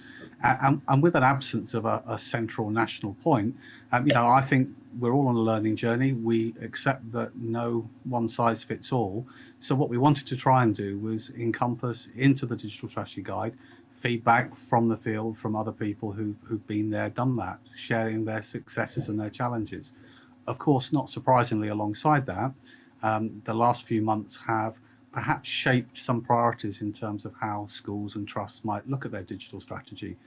And that shapes in, of course, to learning and comms and other aspects. So that's an area we've expanded on, and I'm going to leave Mark to cover that because I know he loves to talk about that. We've also added in some extra resources. So we've got lots of information about developing your PLN, because as we've talked about earlier today, and I'm sure we'll continue to talk about, one of the ways that everybody is developing and short-circuiting some of the process is about speaking to trusted peers, those people that have experimented themselves, had success. And education is one of the few, I'm going to call it industries, I don't like using that word alongside education, but one of the few sectors where people actually embrace sharing. And that's something that I certainly find very refreshing and rewarding. And so where to go, people to listen to, resources that might help you on your way, just to really make the process easier. But the main big area in terms of the sections is about on communication, collaboration and more. I'm sure Mark would like to pick up on that. Mark. Yeah, brilliant. Thank you very much, Al. I mean, it's been a real pleasure to work on it as well. And we realise that, other guides are available. What we've been trying to do is, like I said, like Al said, is bring together a sort of more universal view, bringing through case studies from schools, not just in the UK, but around the world where they've taken certain elements. And so when you work through the new version of the guide, you'll see there's case studies related to leadership, there's case studies that are related to collaboration, communication, and all these things. And the new sections on sort of communication and collaboration are key, really, because whilst they were integral to any sort of strategy, they've really been brought to the fore recently with the events around the pandemic. And so what we've been able to do is sort of share some best practice and advice around those sections too, so that schools, when they are doing their sort of planning for the future and looking at where they can invest and the sort of things they should be exploring and looking at, they've got a great reckoner, a guide. And what's lovely about the guide is it is in depth. There's a lot of great content in there, so I'm really, really proud of what we've been able to achieve with it. But it's really accessible. There's no flowery fluff and all the rest of it. We share what we need to share. We bring in the case studies from the schools that are doing great work, and then there's links to where you can find all these people as well. And what's been great about it are these sorts of people who are using social media and sharing already. So they'll be really accessible people should you want to follow up and add some more ideas and so forth and so on. So yeah, really, really proud to be launching that one really, really soon too. So yeah, thank you for asking, Russell. Al, can I come to you now? As well as the communication and comms, we've also added quite a lot on the safeguarding side. Moving things online obviously poses those questions, and on data protection to broaden that. And something that Dee mentioned as well, which is alongside the broader leadership, different questions and different things for governance to focus on, because what we want to do is make sure that not only is governance challenged, but it's also supporting and recognising the need for schools to adapt, particularly if it involves investment, albeit we always recommend you start by reflecting on what you do already and what you've got already. So all areas of the guide really have been touched in different ways to kind of move it forward to the current position. Brilliant. I'm always impressed about the internationalness of the guide, and it isn't just focused on good and successful practice here. It kind of draws from some great expertise, and all too often the government would have us look at an area of the world, and this is being upheld as the best possible things. It's sliced bread, and of course those pieces of advice need to be tempered and matched, because it works there, because there is different to here. And I think your guide, well, certainly version 1, managed to get that across really, really well. But thanks very much, gentlemen. Bob, and I want to come to you now anyway, because I want to ask you about what key changes do you think schools will be making in their strategies in line with recent events, for example? And are these changes feasible, Bob? Let me just pick up on first something that Mark said about the C's. There used to be a phrase, Russell, when we first started in this game, that content was king. Do you remember? You remember BBC Jam and all that sort of stuff? Content was king. Well, it's really interesting to listen to Mark, because he's absolutely right. Content isn't king. It never was king, and it never will be king. The really important C's are collaboration, creativity, co-construction, compassion, community, collaboration, communication. Content is a very, very small part of it. That's the first thing about the C's. The second thing, Al, absolutely spot on. You know, I've been a principal, I've been a teacher, but I've been a governor now for a long time. I'm chair of governors of one college. I'm on Oldham College governor. I've been a school governor for 18 years. You need to start with the governors, unless the head teacher has the governors behind them. And the governors need a vision for how learning might be looking in 2025. And unless the governors have a vision and they can then match that, and this leads into your question, Russell, if the governors have a vision of how learning will be looking like, what will it be looking like, they will need to have the infrastructure. They'll be able to support that vision. They will need to have the workforce skills and the competence and the capability and the confidence of the workforce to use the technology to achieve that vision. And they will need to have empowered and engaged learners. They'll be able to take advantage of the offer that brings. Now, that's not something that's going to happen, you know, in 3 weeks or 4 weeks. That's something that's a culture change that will take over a number of years. And I think, you know, if you ask Scott, for example, when he first started on this journey at Basingstoke College, he'll tell you it's probably going back 5 or 6 years, and it's taken a long time. And he got the governors behind him, and then he got his principal behind him. And until he get all those ducks in the row, so to speak, and that includes empowering the learners. So I think the challenges are, it's complex, it takes a long time, it needs vision, it needs courage, it needs leadership, it needs investment, it needs staff capabilities and confidence. And that's, you know, something like a 5 to 7 year journey. I don't know whether you agree, Scott, with that. Yeah, we planted the seeds 5 years ago, Bob. You're absolutely right. And we've had 1 hour of timetabled, blended or digital learning woven into the timetable of every single course, from level 2 beauty to level 3 engineering. And that's become part of the way we learn now. So when this happened in the last 3 months, we were able to evolve because we had that foundation in place, it's fair to say. But this has come about because of the backing of Anthony Bravo, our principal, our governors, who realised that local industry needed these digital skills as much as it needed English and maths skills. So English, maths, digital being the foundations of our courses at BCOTS. Without that, it's difficult to move very fast, to be honest with you, Russell.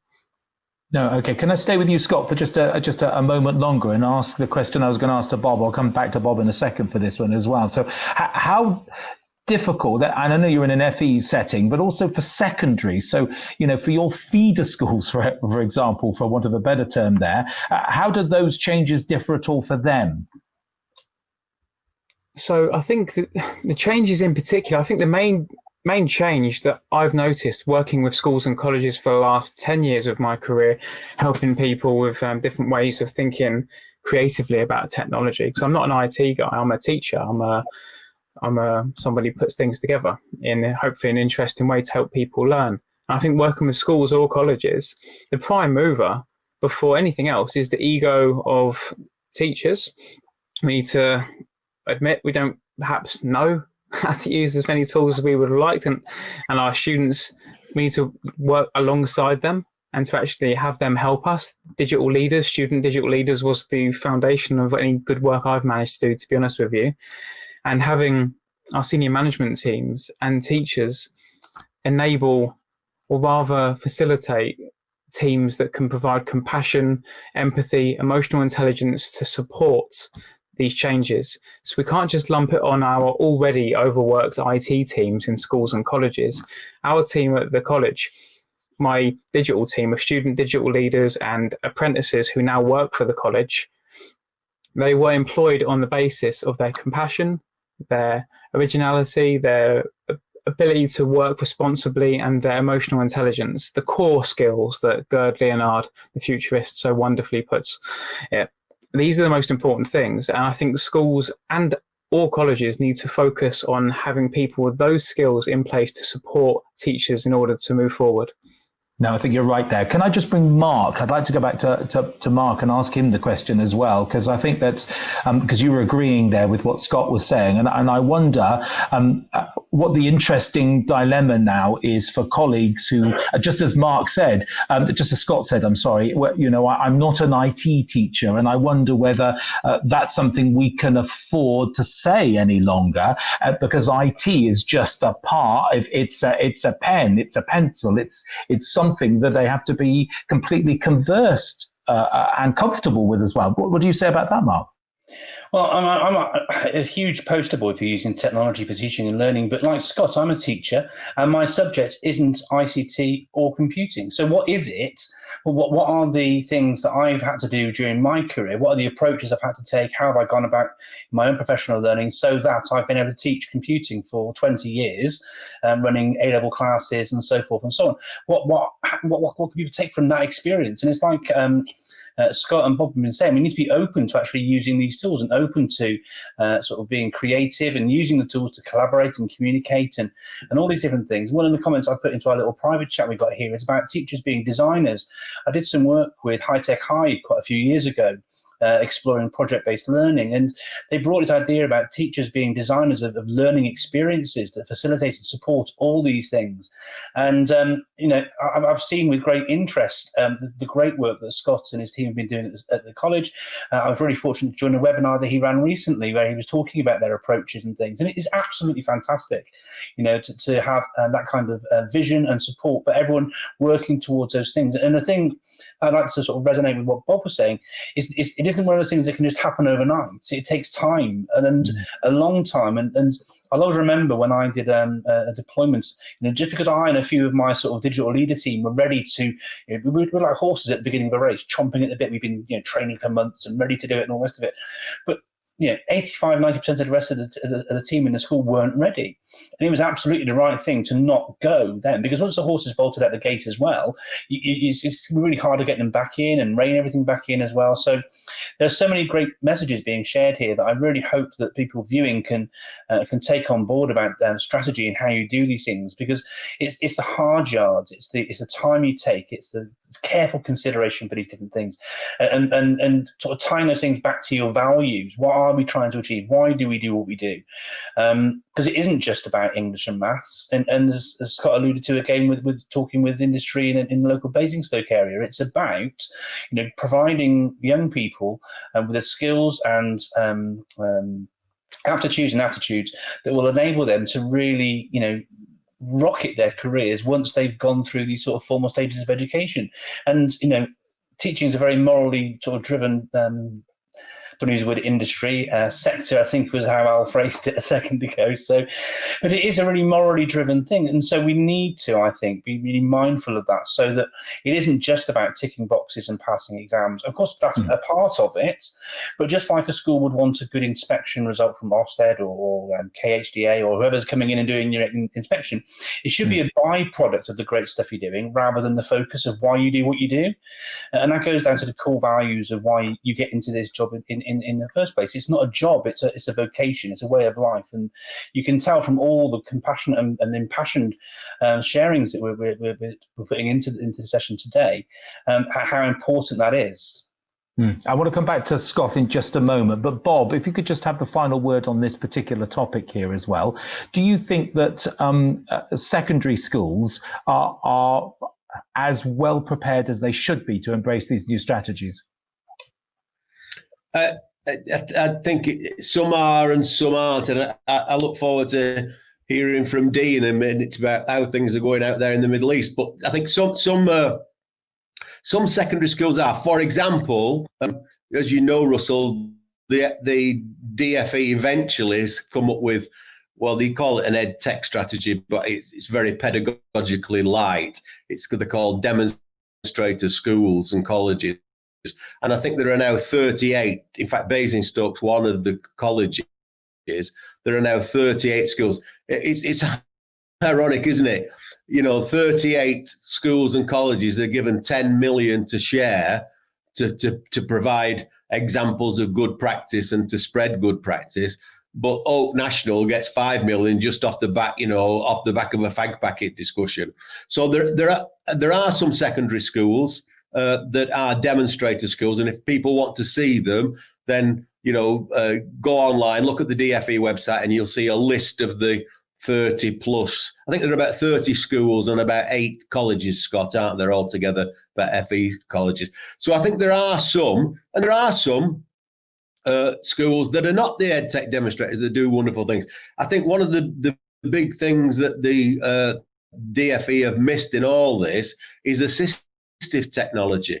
The role of technology for students with learning difficulties, with learning disabilities, the SEND students. So when I was a judge for the BET Awards all those years ago, the most impressive use of technology I saw was in the specialist colleges and the specialist schools, the special schools, because they're not hidebound by the national curriculum. They can start off and finish with, how's this going to help learning? They don't have to worry about what the assessment's going to be like. So I think there are some schools and colleges that are really in good shape and are well prepared. And sadly, because of the way that the ideology and the pedagogy, of knowledge-based and direct instruction and the whole Tom Bennett thing has been, I think sadly there are a lot of schools that are under-equipped. Although I was really, really angry today because I saw the Michaela School has really started to invest in new technology now. Now, if Michaela is investing in new technology, it might be just to sing Gaudium Igitur as they march through the school, but at least it's a start, isn't it? I wonder what's happening. But you're coming to D in a minute, aren't you? I am in just a moment. Thank you very much. But you'll be having my job next, won't you, for goodness sake? Scott, thank you very much. That was really good. Scott, can I come to you now and ask you just the question that, particularly with your EdTech consultant's hat on as well, have you seen more schools scramble together to get their strategy in place here? Or have you been surprised by the kind of strategic thinking, or have you been saddened? I'd be very interested to see your kind of, your vox pop on this. Thank you, Russell. I'm an optimistic man, I like to think, Russell, and I don't necessarily think that's coloured my perception of what I've observed, because as part of the EdTech demonstrator programme that we are one of the 38 schools and colleges helping other people, we've seen quite a lot of schools and colleges, as I'm sure you can appreciate. I've been working with lots of senior leadership teams in crafting digital strategies and planning, as it were, for what's about to happen. And I think I've been really filled with hope as to the fact that when I say things that years ago would have got me laughed at, like I'm an overly sensitive man by nature, I just am, and I've got maybe an excess of emotion and empathy at times, but that's now something I can say in a meeting with a senior leadership team of big institutions and have them nod and understand and go, yeah, we understand, we've got to listen and be led by teachers and empathy map. I can say phrases like empathy map now without being laughed at. And people actually listen and go, okay, so we'll listen to the teachers and be led by them. Okay. Talk to industry, talk to students, get students to help. Okay. And they're listening. So I'm optimistic that we're at a stage where we're actually going, well, we need as much help as we can get. Let's work with the students. Let's talk to each other, and let's, be emotionally intelligent as possible to support each other through this. So I'm optimistic. Digital strategies are being informed by empathy. No, I love it. It just couldn't be any better, really. It's putting the learner at the centre of our proposition. I think it's good. Dee, I want to come to you in just a short while and ask you about your learning guide. But can I just bring you in on this particular topic now about the kind of way that the strategy or a strategy has been implemented at school there? Have you been impressed by the way that your colleagues have had to step up and deliver in this kind of innovative fashion? I've definitely been impressed, just actually overwhelmed by their ability to adapt. And coincidentally, or luckily, we had worked, in quite some detail on our digital strategy over the last sort of couple of years. And, it's a really interesting one because we all come into this profession as teachers. And I think Scott sort of alluded to it. We're teachers first. And I think there's a real gap in sort of leadership development on a school level in terms of strategy, but also digital strategy. And I think there's some great work that's coming out of the Chartered College on the new teacher standards. Things like the science of learning and pedagogy are in there, but there's still not much on digital education. So I think for us, it has to be driven by learning. It has to be driven by pedagogy. And our digital strategy came out of our own school's needs, our own school's pedagogical focus and research, which is basically linked to that. So we looked at Rose Luckin, we looked at Neil Selwyn.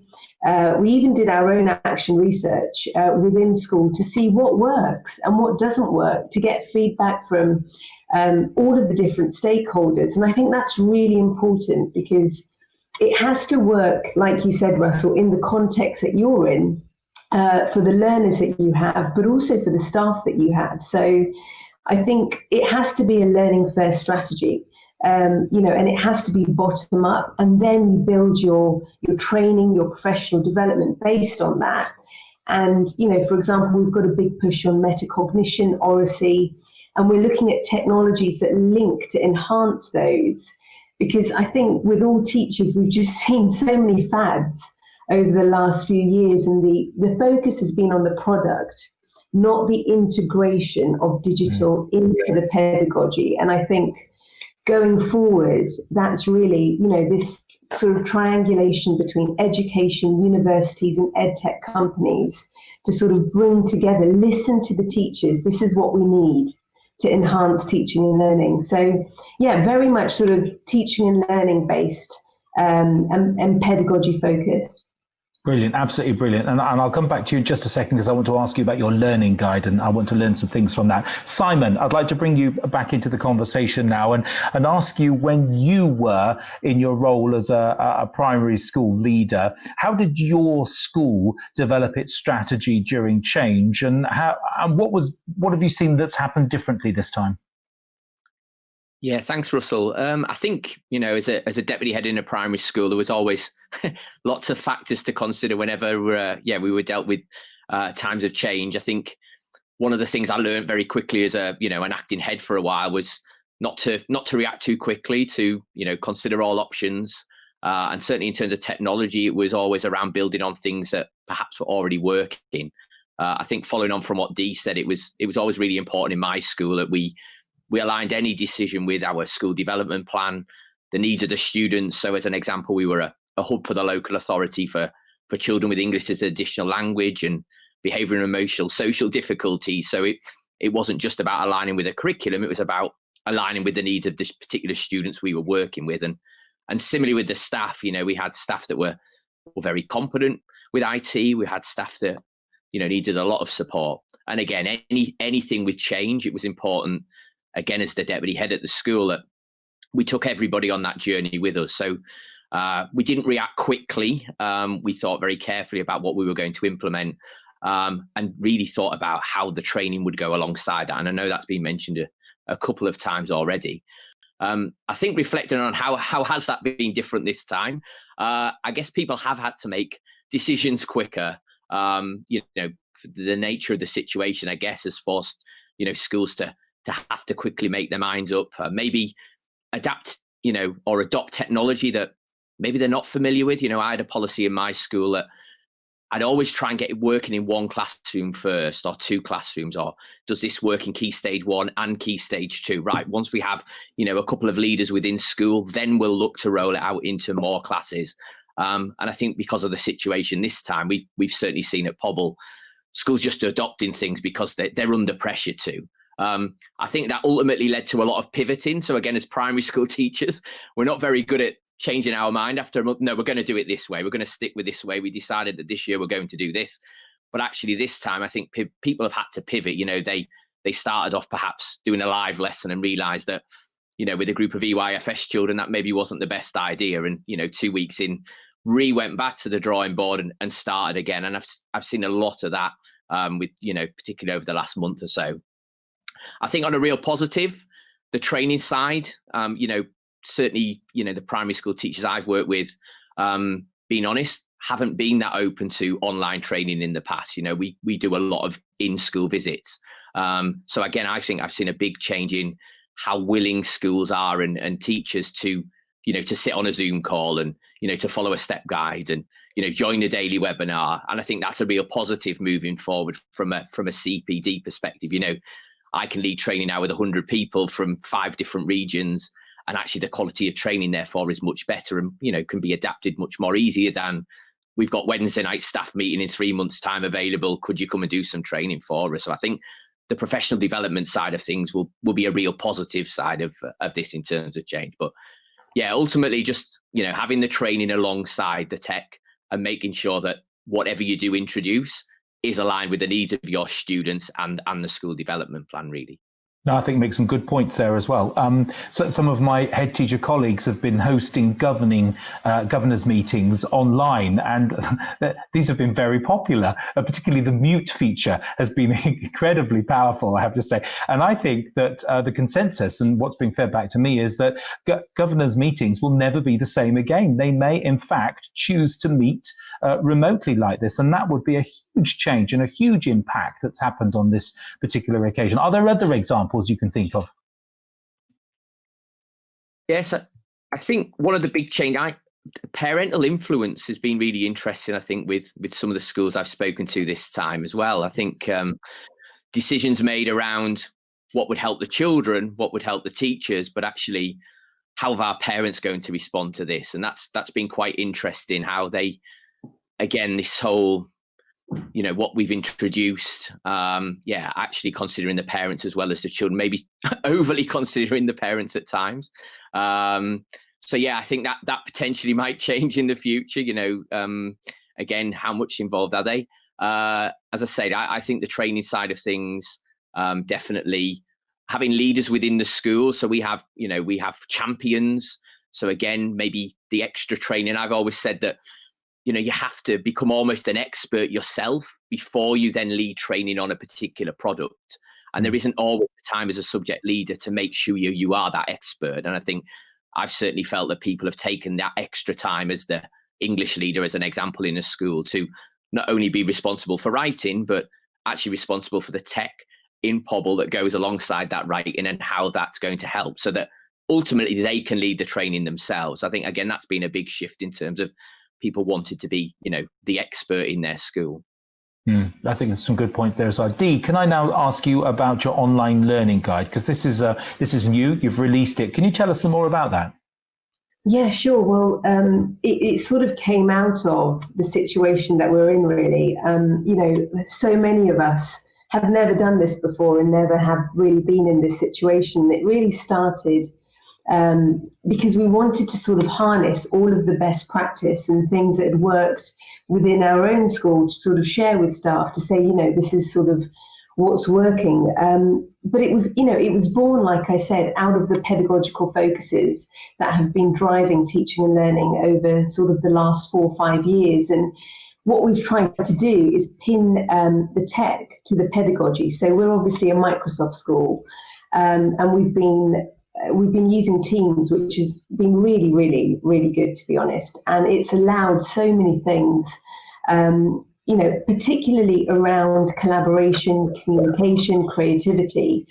And what the guide attempts to do is look at the pedagogy and look at some examples of how practically that can work within the classroom. It doesn't just focus on Microsoft tools, it also draws on other things which sort of complement the pedagogical focus on sort of stretch and challenge, metacognition, digital learning, and also Harkness and oracy.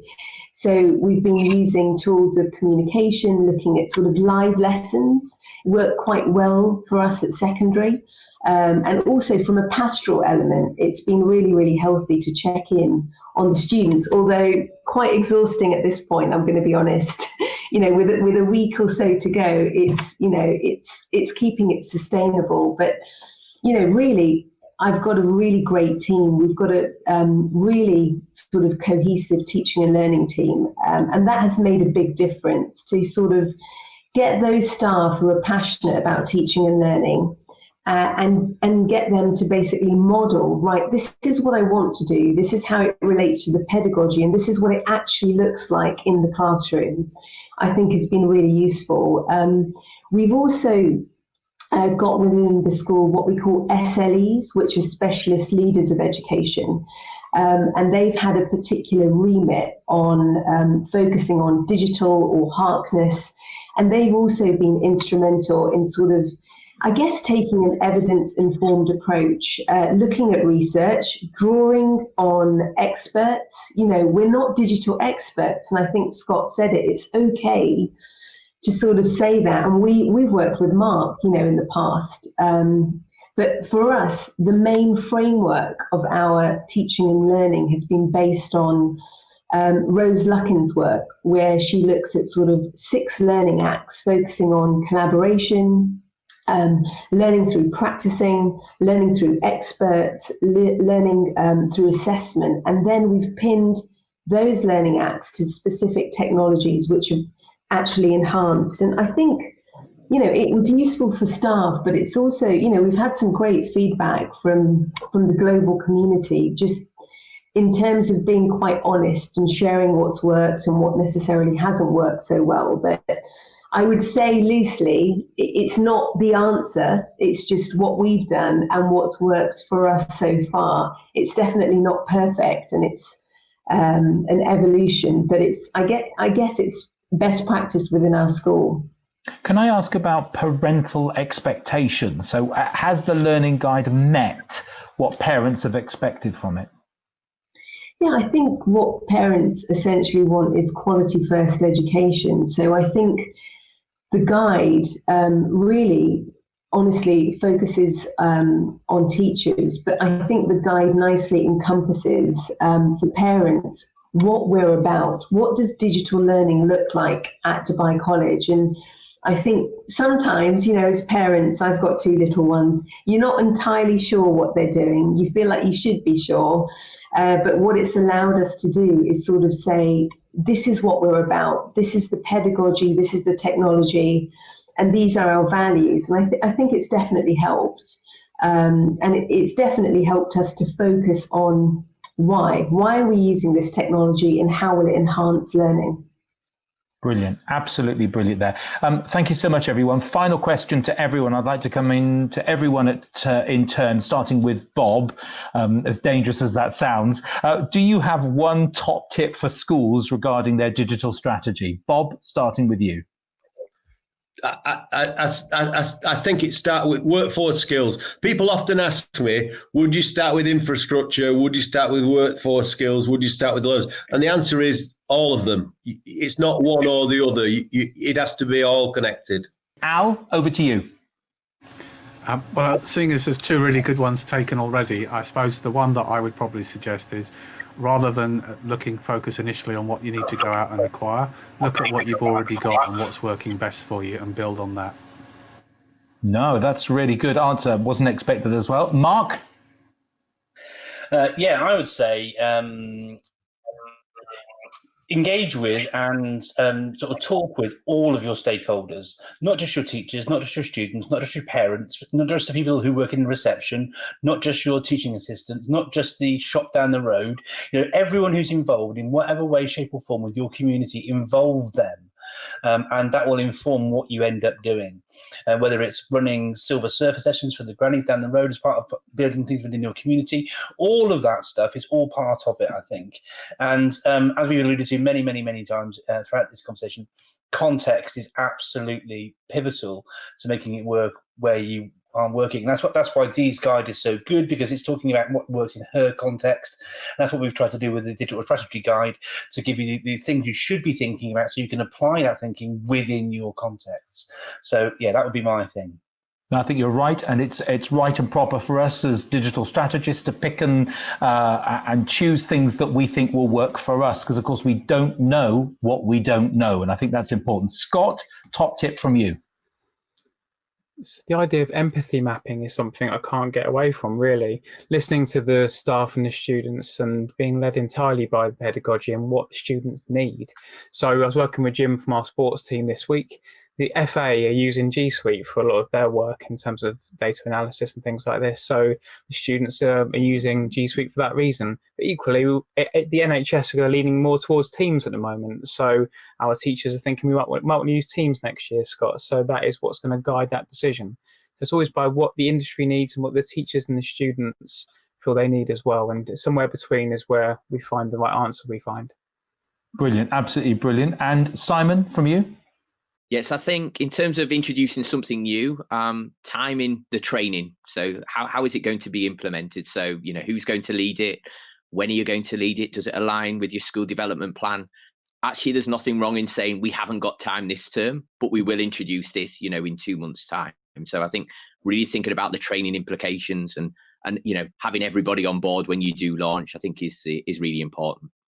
Absolutely brilliant. Well, thank you very much indeed, all of you. I think we've taken this topic out and given it a jolly good ride around town. This is Chapter 2, School Digital Strategy, Evolution and Impact. And I'd like to thank the team for their participation. The brilliant Al Kingsley, Mark Anderson, Bob Harrison, Simon Blower, Scott Hayden and Dee Saran. Thank you so much indeed. I've been your host, Russell Prue, and thanks for watching.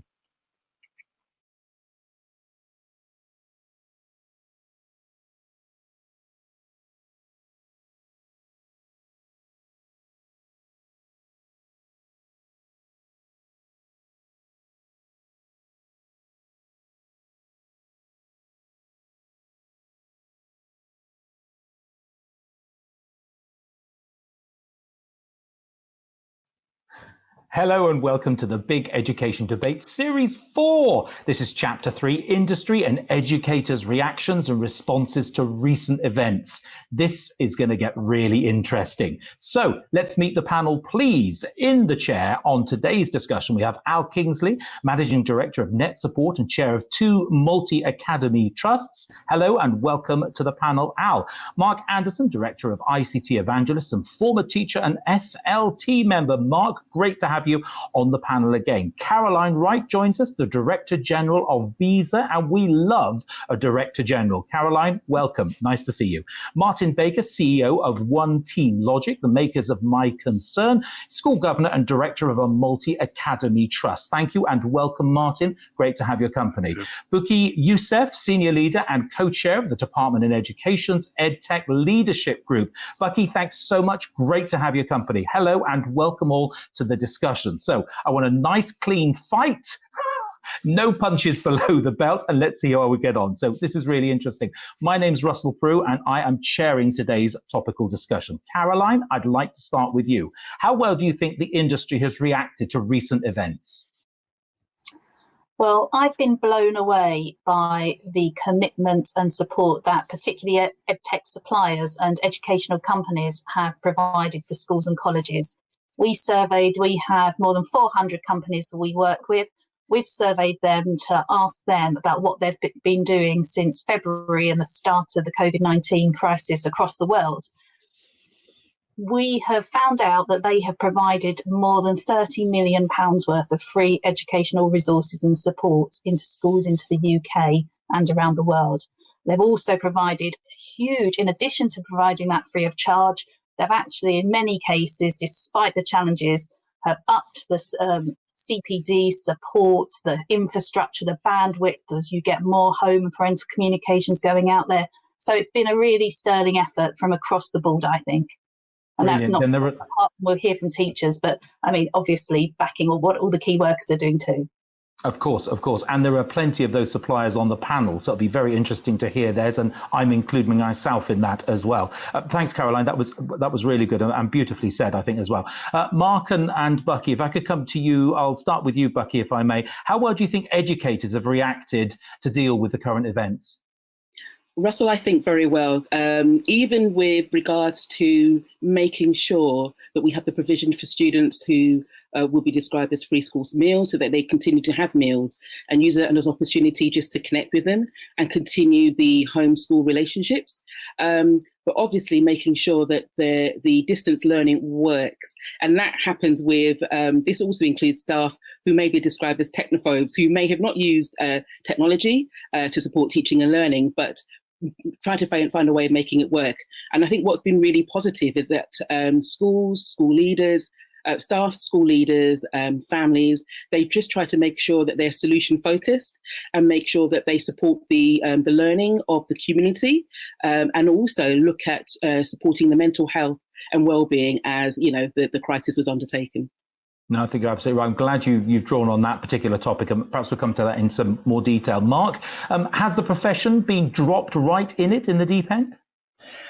Well, to a certain extent, yeah. But I mean, like we've heard from Caroline and from Bukky there, I think, edtech suppliers and teachers have really, come at this and been so positive. I think it's a hallmark of the real professionalism of teachers that they've actually, despite in many cases where Bukky's talked about sort of the confidence and sort of technophobe types, but the schools that I work with, the teachers I speak to, what I see from educators on social media around the UK and beyond, the response has been absolutely fantastic. And education, I've always said, is a real force for good.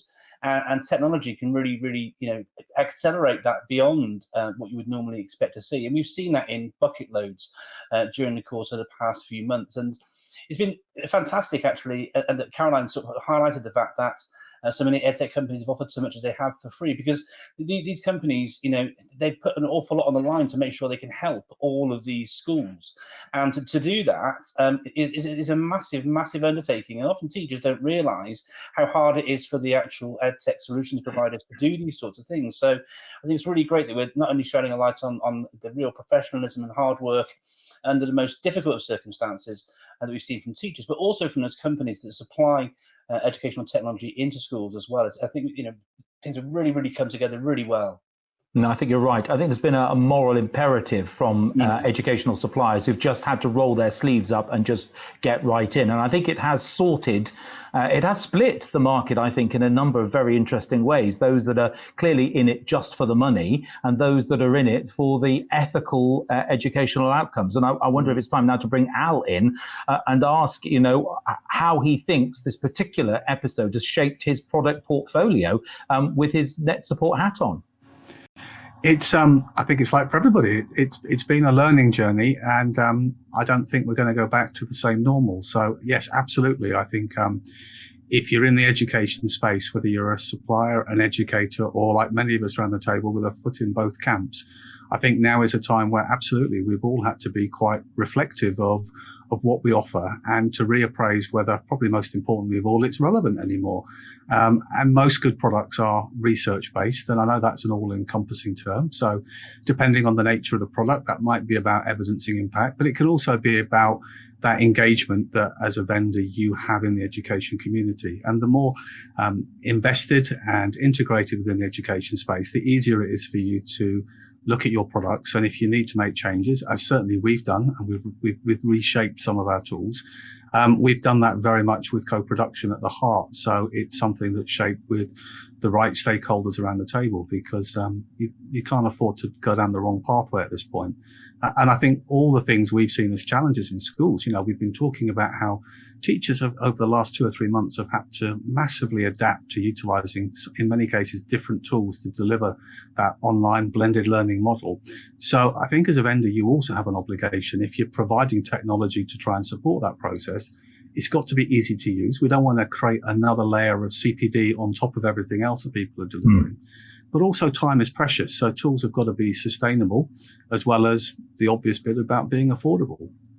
No, and I know, and I can include you in this. Like so many vendors, we just had to get together and just kind of sort out, extend some free trials, give opportunities for folks who hadn't really dipped their foot in the water and used tools like this to just trying to get as many. It was a bit of a rush, I think, really, as folks kind of fumbled around on the 23rd of March when it kind of really got moving for lots of us. So we're also very grateful for what you've been able to do as well. I wonder if, Caroline, I can come back to you, and I was really pleased to hear from you that you've got a monetary value, because I'd like to hear more about that, because I think that is a really reassuring and warming piece of information to have, because I don't think that folks really understand exactly what very small suppliers, these aren't the big 5, 6, 7 giants, these are small suppliers, and I count myself in that as well, have just had to get on with it and do what we can, because it seems the right thing there. And I wonder if you have a view particularly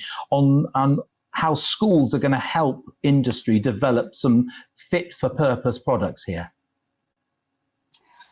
Well, I think just to talk about what you've just said, I think the heartwarming thing I found working in the education sector is in the main, it is actually either teachers who had a good idea and started producing a product that's gained in traction and actually they've made it a commercial product, or companies that really have an ethical heart and work with teachers and educators.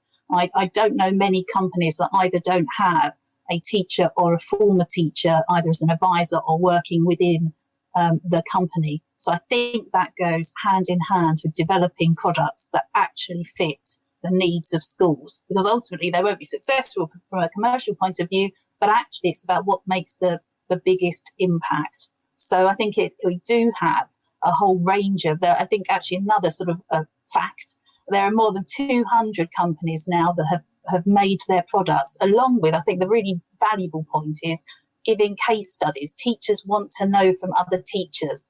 So having case studies from a teacher who used it in their school, in their context with their children. So it's a teacher talking to a teacher that other teachers can look at rather than marketing blurb.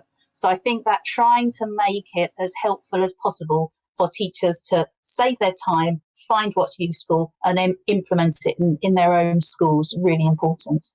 Brilliant. Bukky, I wonder if you can get your view on this as well. What do you think this engagement will look like going forward? Well, just to follow on from what Caroline said, just having the conversations between educators and the edtech companies, particularly where they've actually got registered users, and asking two questions about what they can actually do to make the platform, the resource they're actually using, even better, or what else the platform could actually do.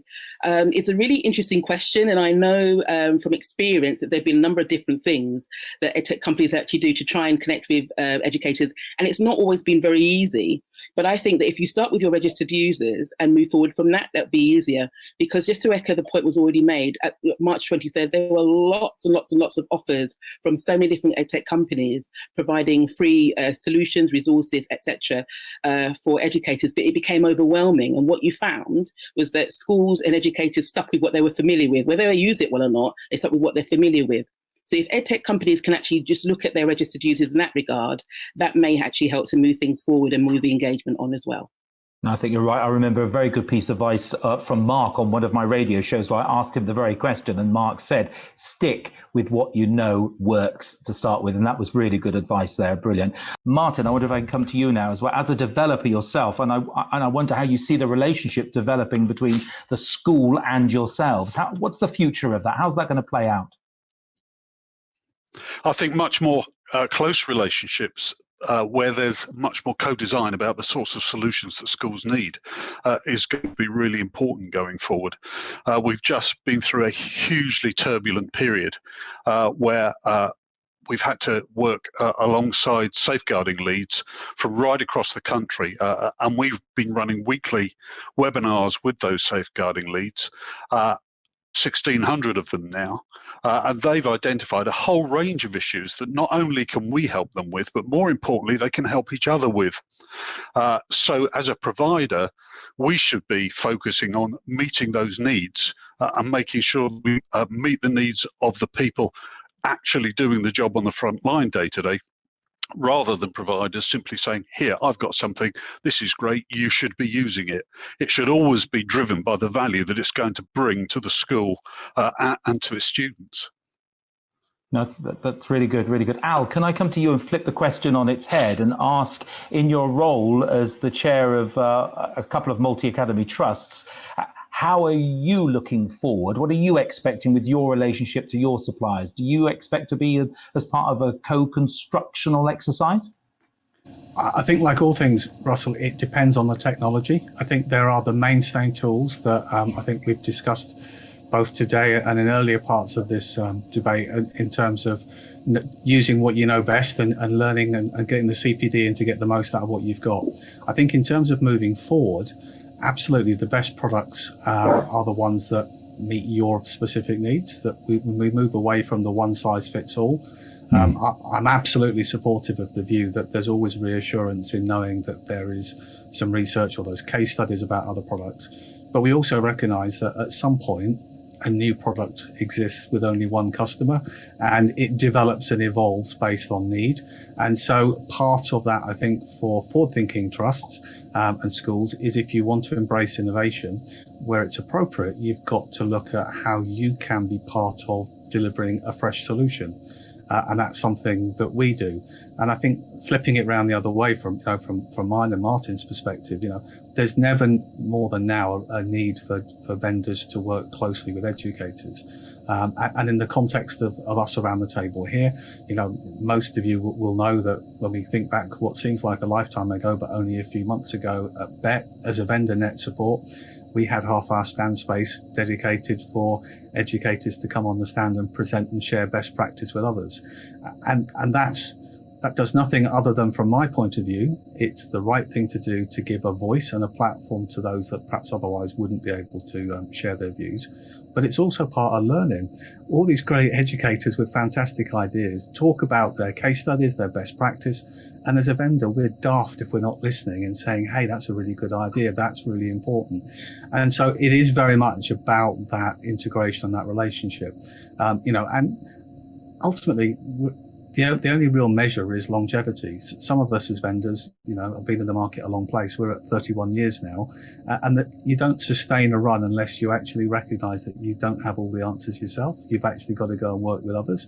And the fact that many of us know each other is because we're always involved in different online education debates, normally where my product and my vendor name never gets mentioned. It's about education, it's about sharing and about learning. And I think that's how we all keep in touch with what's happening. We're also, all big avid promoters of Twitter and our relative PLNs, but time is precious. That's how we learn those things. So I think now more than ever, absolutely, educators and vendors have to align more closely. And for the right reasons, it's got to be pedagogy first, but that doesn't prevent that kind of co-production whenever possible. No, it's just like modeling, good practice. I think it's an important part. Mark, can I come to you now? Is co-production something you'd like to see more of in the future? Yeah, absolutely. I think it's absolutely pivotal to it as well.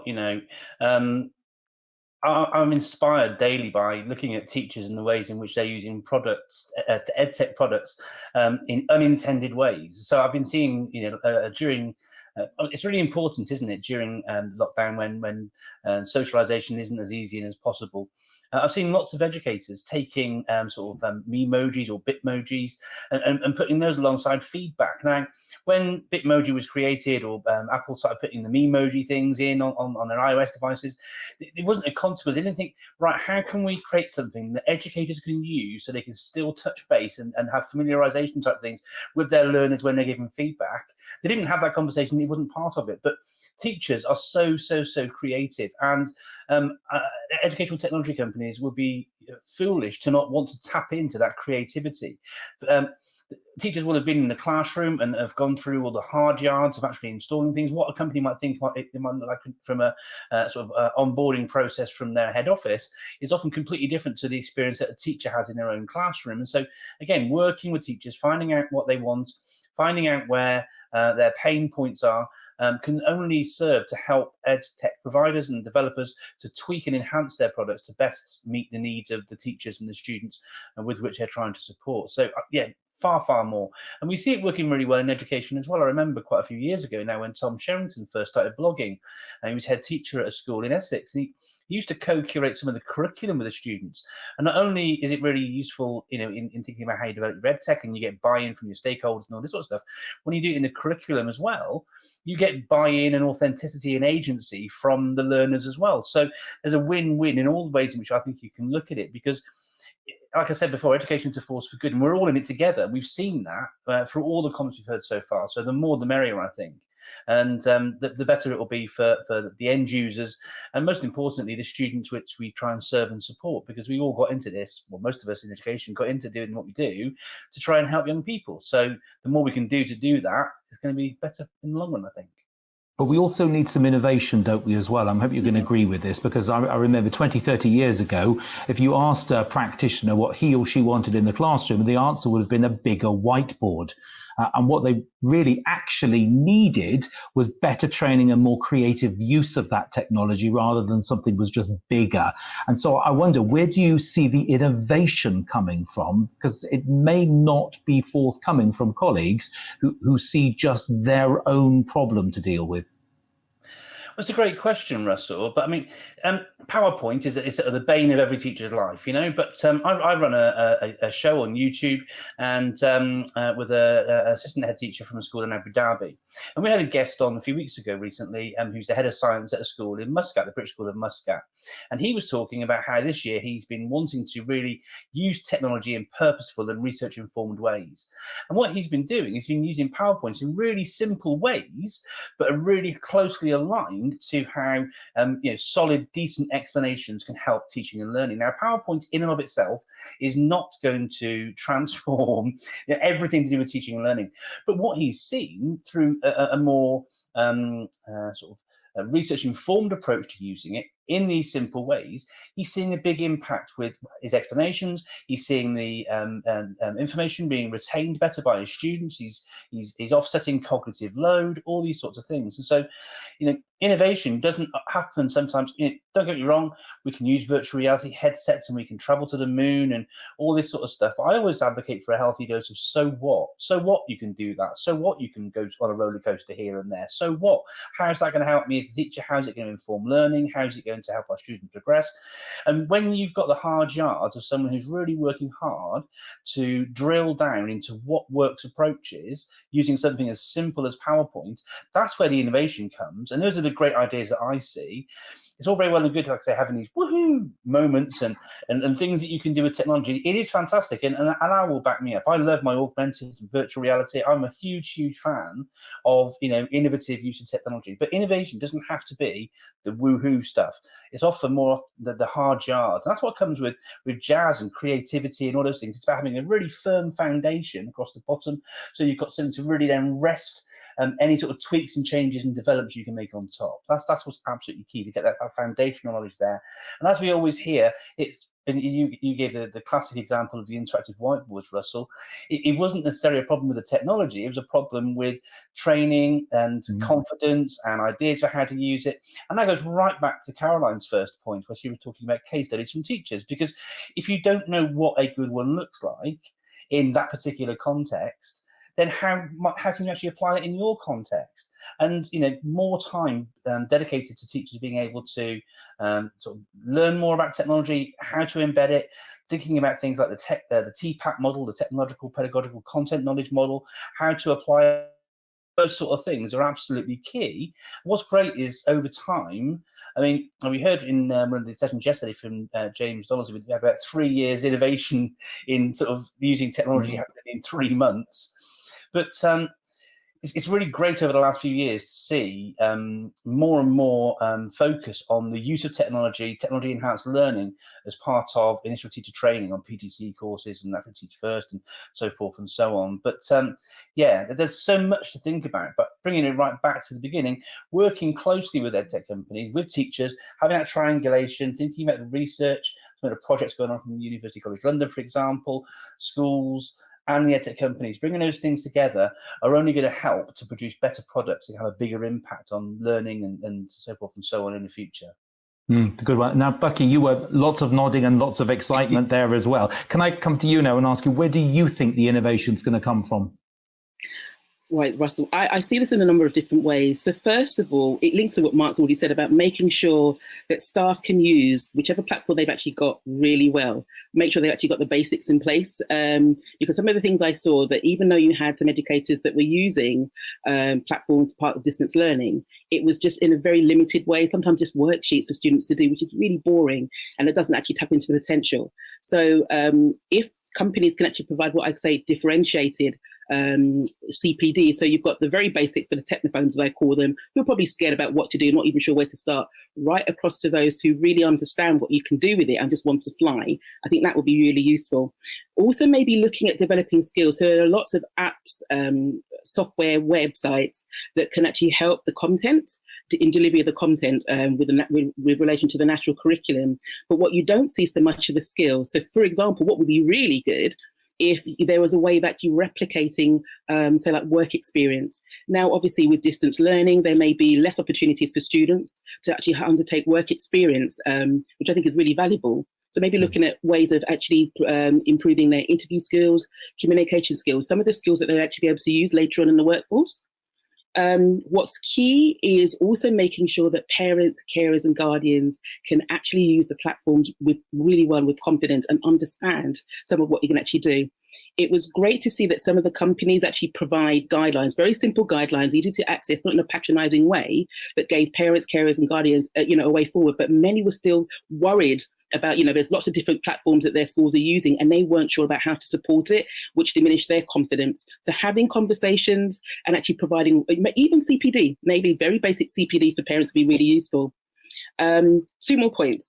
Looking at how to support the learning of special students, just classified as having special educational needs and disabilities, because in special schools, particularly where you've got specialised edtech, it's very difficult to replicate that learning at home. Where do you start?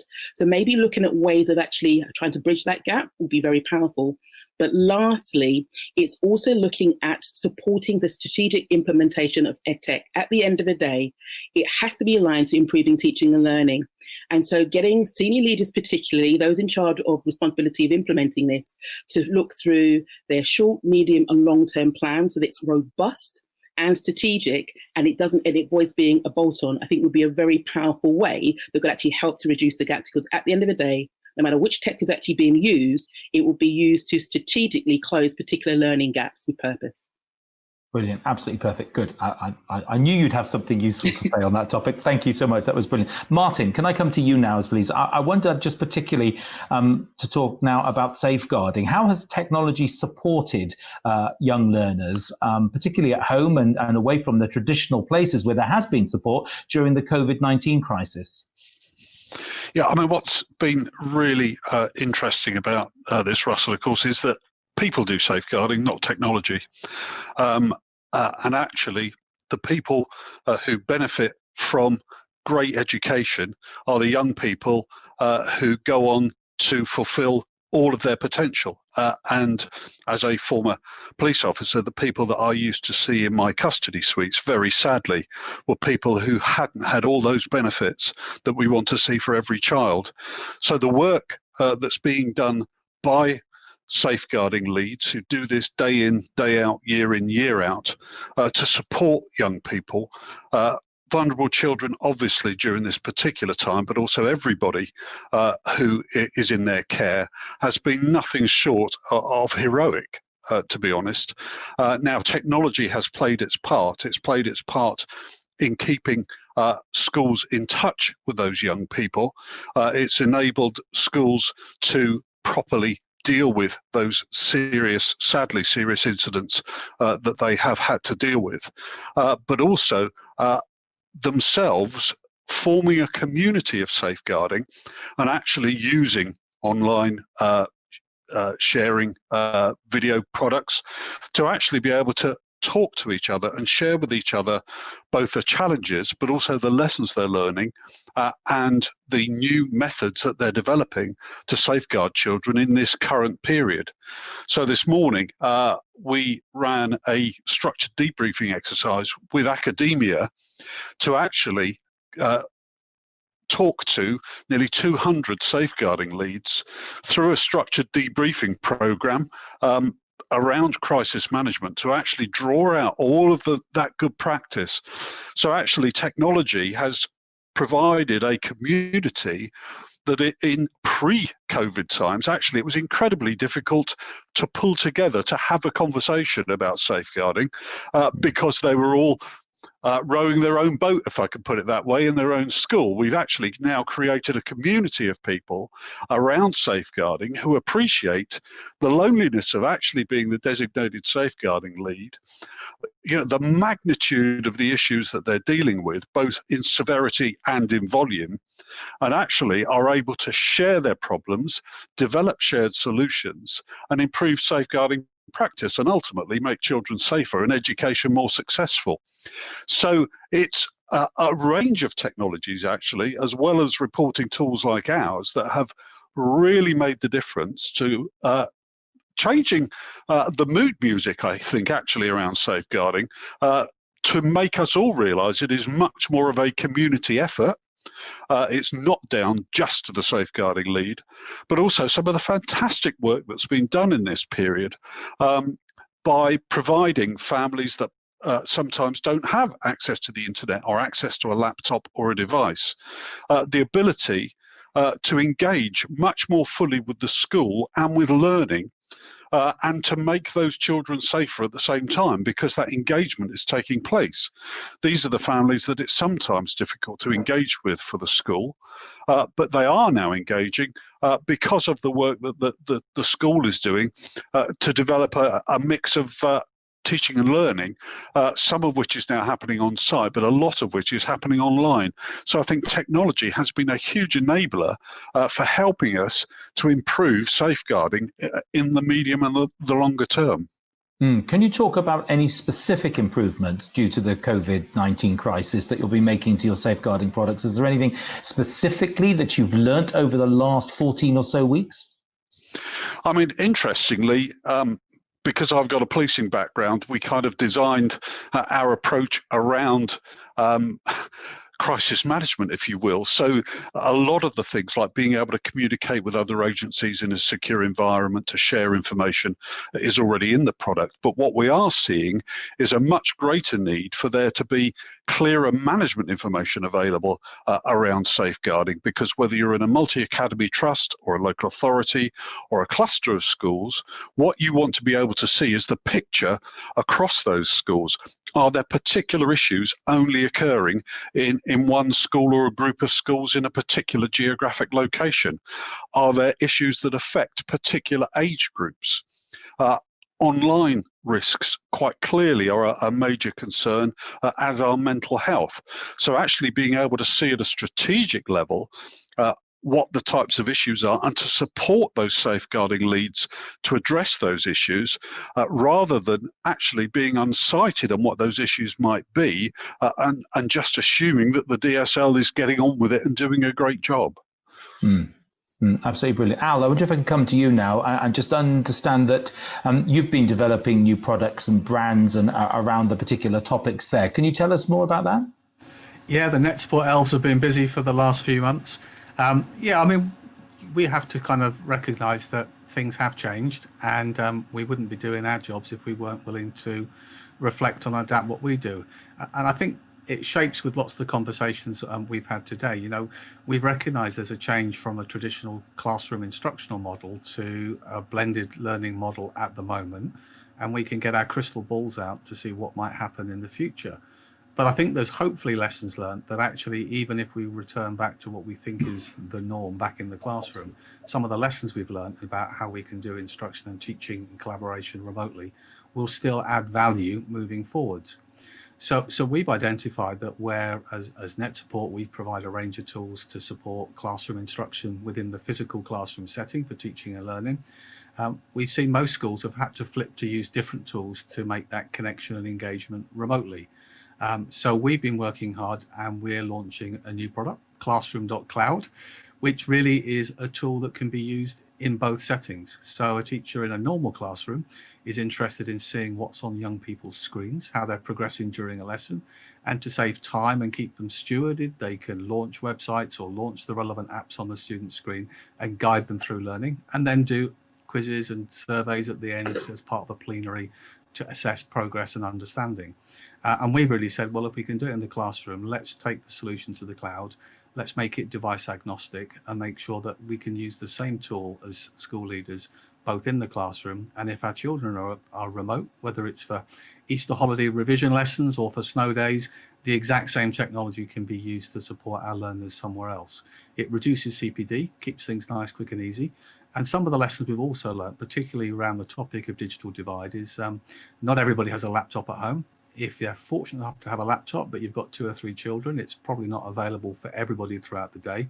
So really developing for the lowest common denominator, technology that will work, whether it's an Android phone or an iPad or a Windows desktop, basically having that flexibility. But the key on this is about simple products that are easy to use, don't generate big CPD, save time, don't add a huge cost to the school, something that can be used irrespective of the setting, because we all know that confidence builds people using technology more effectively, and young learners. And some of the things we talked about, I'm very passionate, I'm chair of the SEND board for Cambridgeshire, is about different children need different types of nurture and contact. So having the ability to deliver that one-to-one contact, not just in case of, we might think of in a Teams or Hangout setting of face-to-face, but actually sharing what you're doing on the desktop, interacting and critiquing and providing support and guidance, providing other kinds of feedback, letting young people voice their concerns. All those things are wrapped around that framework. And so what we're trying to do really is take the things that we've been developing for the last 30 years, reflect and remodel them for what we think the new environment is. And based on our development work with educators, we're really excited to launch that. And I'm sure we are one of many who will, over the last few months, have been working hard in the edtech community to make sure we're in the best place as we come back towards normality again.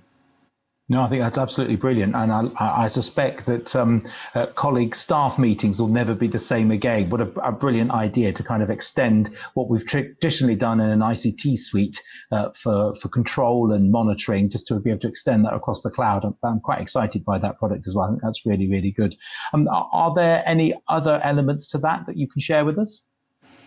Oh, there's all sorts. I think, we all learn, and I don't want it to be too much about all the different things that we do. Our traditional products that are out there right now, and as Caroline said, us, like many vendors, have provided our technology for free over recent months.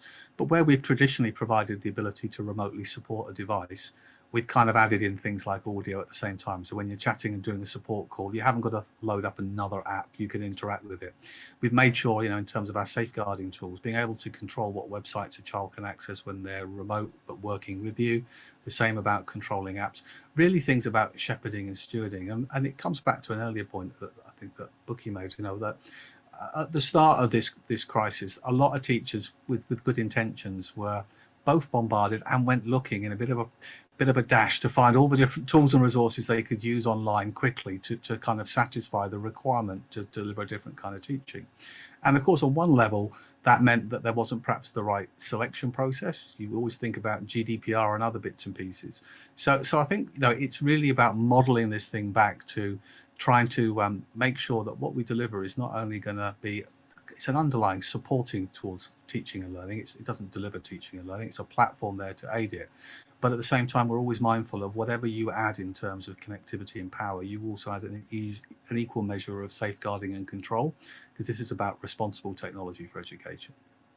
No, I think you're absolutely right as well. And I found myself in a very interesting position, having to innovate in exactly the same fashion. If it just allow me to indulge myself for just a couple of moments here. Just a week before the lockdown, I could see it happening. I could see schools were about to close. I was actually in a school working on the day before it closed, and all of the booklets and the pamphlets were arriving by the lorry load that they were giving out to their year 10s as they kind of sent them out the door, not knowing whenever they were going to come back. And that was quite a scary moment, really, and it was obvious that needed to do something innovative and exciting. So we just came up with a daily radio show so that young folks could listen to something, hear educators, hear their voices on a regular basis, and then invite big, hard-hitting, famous authors on to talk about books and do readings. And then at the same time, we wanted to make a way that that young folks could interact with the live broadcast, a bit like the old BBC Listen with Mother, but drag it into the 21st 21st century. So,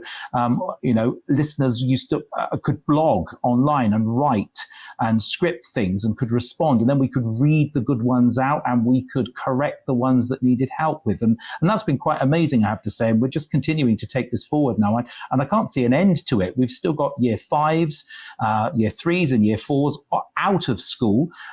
We haven't got schools working at full capacity at all yet, particularly in the primary sector. And I'm finding audiences of 6,000-7,000 young people listening to me on a daily basis as we kind of bring them some interactive learning. For me, radio is quicker, easier, cheaper, faster to do than video.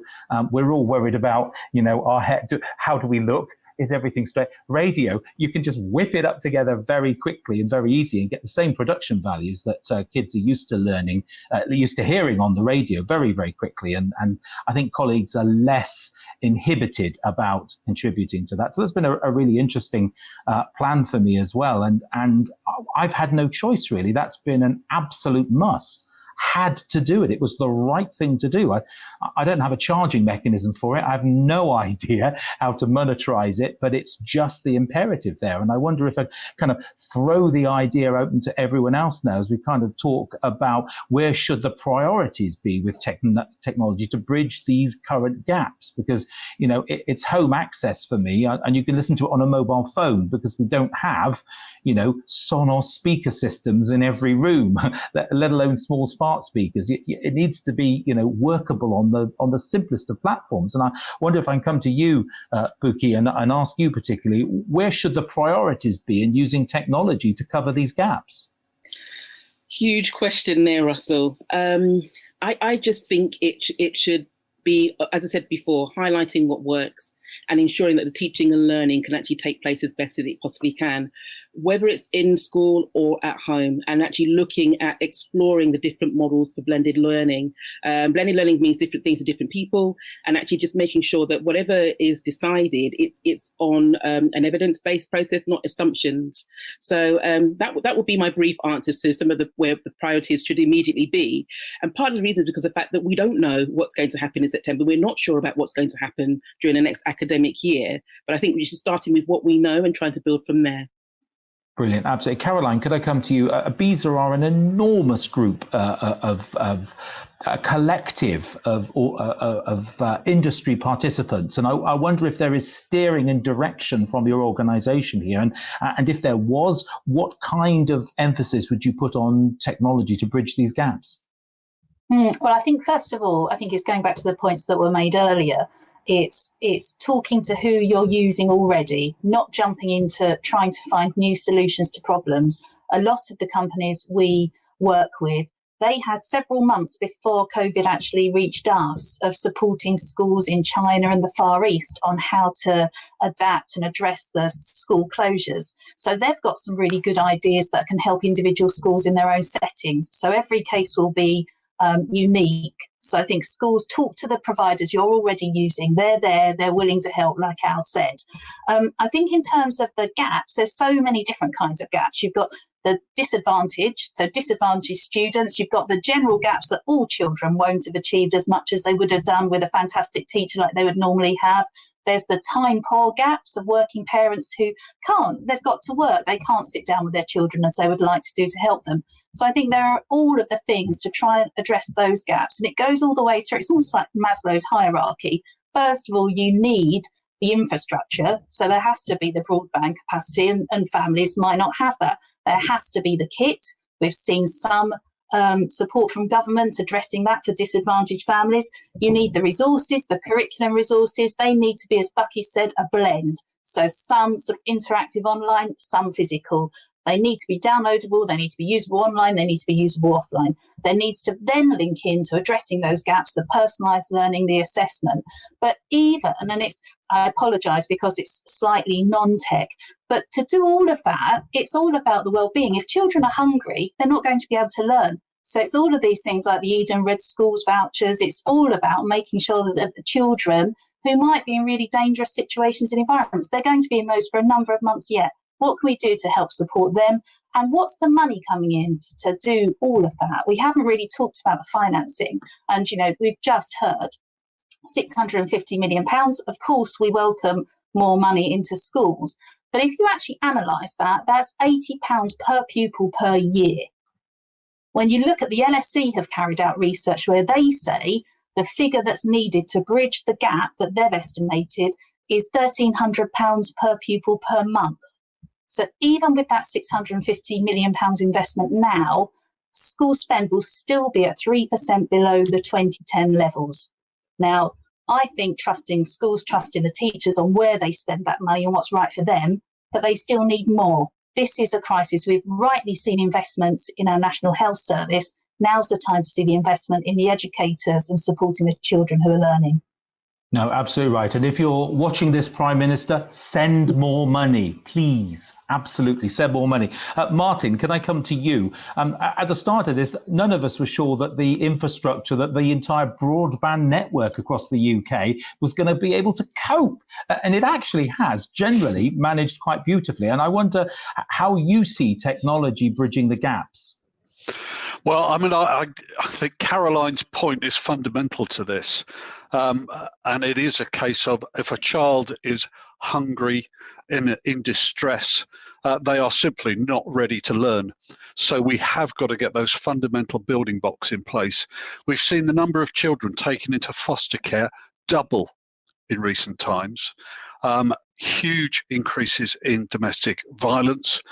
So we really have got to, first of all, concentrate on how we even up the digital divide and make sure that we have equity of access for every child, but also how we get those children ready to learn and then make sure we've got the right tools in place that maximize the opportunity to learn. But it really is, for me, about making sure that we are supporting every child. We've got our hands underneath them and around them, and we are actually lifting them up to a point where they are ready to learn and can move forward. And technology has got a part to play, but only if they've got access to it. Well spoken, well said. Al, priorities for you. What do you think they should be? It's really refreshing in a technology conversation that we've come full circle to the nub of it, which is certainly for us as a trust. You know, the priority has been about student and staff well-being. So there's been a lot of focus on the ability to not only reach out in a video sense, but the amount of contact we can deliver for children based on their needs, but also how we can foster collaboration and communication for staff. It's something I touched on an earlier part of the debate, was really about how we've seen there's been ways to improve staff collaboration and communication that they often didn't even get the chance to do whilst in school. But I think recognising that and recognising the broader engagement with families, because there's a lot of concern and reassurance needed about things moving forward. We've had a really big focus on key years, the transition years, year 6 into year 7, reassuring and using technology to provide virtual walkthroughs and give children a sense of what's next, so that they're not left with unanswered questions. And it probably comes full circle to the work that you've been doing, Russell, because I'm kind of interested in terms of radio and its part it plays in moving things forward and the new norm. No, I absolutely right. I think there's some great opportunities there. I think absolutely right. One, because we've touched on this already, it's quicker, easier and cheaper to do. No one cares what you look like. And for me, kids can type and respond if they're listening, and they find it harder to do that when they're watching. So for me, just producing a shed load of talking head video materials and expecting or even calling that learning, it is not right, and it isn't learning. It may barely be teaching, but it's not learning. And I think we've got 13-14 weeks of this, and a listening audience just coming up to 250,000 people over the period. And I think we've got some really good evidence on our site of where kids' writing has improved, and we've been able to do that because we've provided those opportunities for them, because they're listening. We're critiquing their writing. They're listening to pieces of work, to interviews and to stories, and they're writing their own at the same time. There's a bit of fun element as well in there, just to keep the thing bouncing along as you'd expect with a child listening to Heart or Capital Radio, because that's what's in their lives. And for me, a bit of that is not a bad thing to do. So a great opportunity to do that. Mark, can I come to you to wrap this particular topic up? And then I've got another final question for everyone. Where do you think the priority should be? I don't want to echo what Caroline was saying, really. It's about investments. You know, if you've got children and families who are struggling to find meals to sustain themselves, the last thing they're going to be worrying about, really, is whether or not little Johnny's been able to do his maths work. And so it's investment that's needed. And there's a great quote from the West Wing, Sam Seaborn, who's a speechwriter for the president, talks about schools being palaces. And it's a really impassioned speech. I'm not going to read it to you now, but schools need to have, a significant investment, above and beyond the monies that Caroline was sharing there. We were talking 10 years ago that the school should have better Wi-Fi than McDonald's, and yet here we are. We still struggle to have the bandwidth to get to some of our rural schools. Some of our schools haven't got access to technology full stop. It's just an absolutely terrible situation to be in. So investment is the absolute crux, because if you don't have that infrastructure, so the investment, you don't have the infrastructure. If you don't have the infrastructure, you don't have the strategy. If you don't have the strategy, you don't. It all rests around having investment, and that's what's absolutely needed for schools, and not just for technology and for learning, but for everything. The status of our schools is absolutely abysmal, and it's an embarrassment to go. We want to have these places, which are palaces of learning, but they're still dealing with damp in the corner, and they're in outside prefab huts and so forth and so on. So it's a huge issue, which needs a huge investment, and it shouldn't be incumbent upon head teachers to be using their own money. I've seen the head teachers on Twitter talking about taking money out of their own pocket to pay for meals for students in their community. It's a terrible indictment of our country, and we should invest far more heavily in our future, which is in the children that we serve. So yeah, that's my sort of wrap up, Russell. Beautiful. I think you're absolutely right. In a world where we've put the well-being of hoteliers and publicans ahead of young people and our future, really, it's really quite strange. But there is some innovation, and people like Gary Spracklin at the Prince of Wales School in Dorset, he hadn't got the accommodation, so he built it. He built tents on his playground, and he's put Wi-Fi in there. I don't know how he's got the money or how he's financed it, but that's an innovative colleague, and he's one in 100,000. And you'll have to go a long way to find someone else as innovative or dresses in the same kind of attire as. And he won't mind me saying this as well. He's been a guest on my show many, many times, but not everyone can do that. But he had to do it because that's the importance there, and it's priorities for everyone. It's really quite difficult. But please, Prime Minister, send more money, please. We just need more money. It's as straightforward as that. Colleagues, if I could just come to everyone now, just kind of wrap this topic up, because that would be really, really useful. If I start with you, Bukky, if I may, has this been a wake-up call, do you think, for government, schools, and industry to address the key issues? And I think that COVID has really focused people. I can almost imagine what you're going to say now, but do you think this has been a wake-up call? Of course it has, Russell.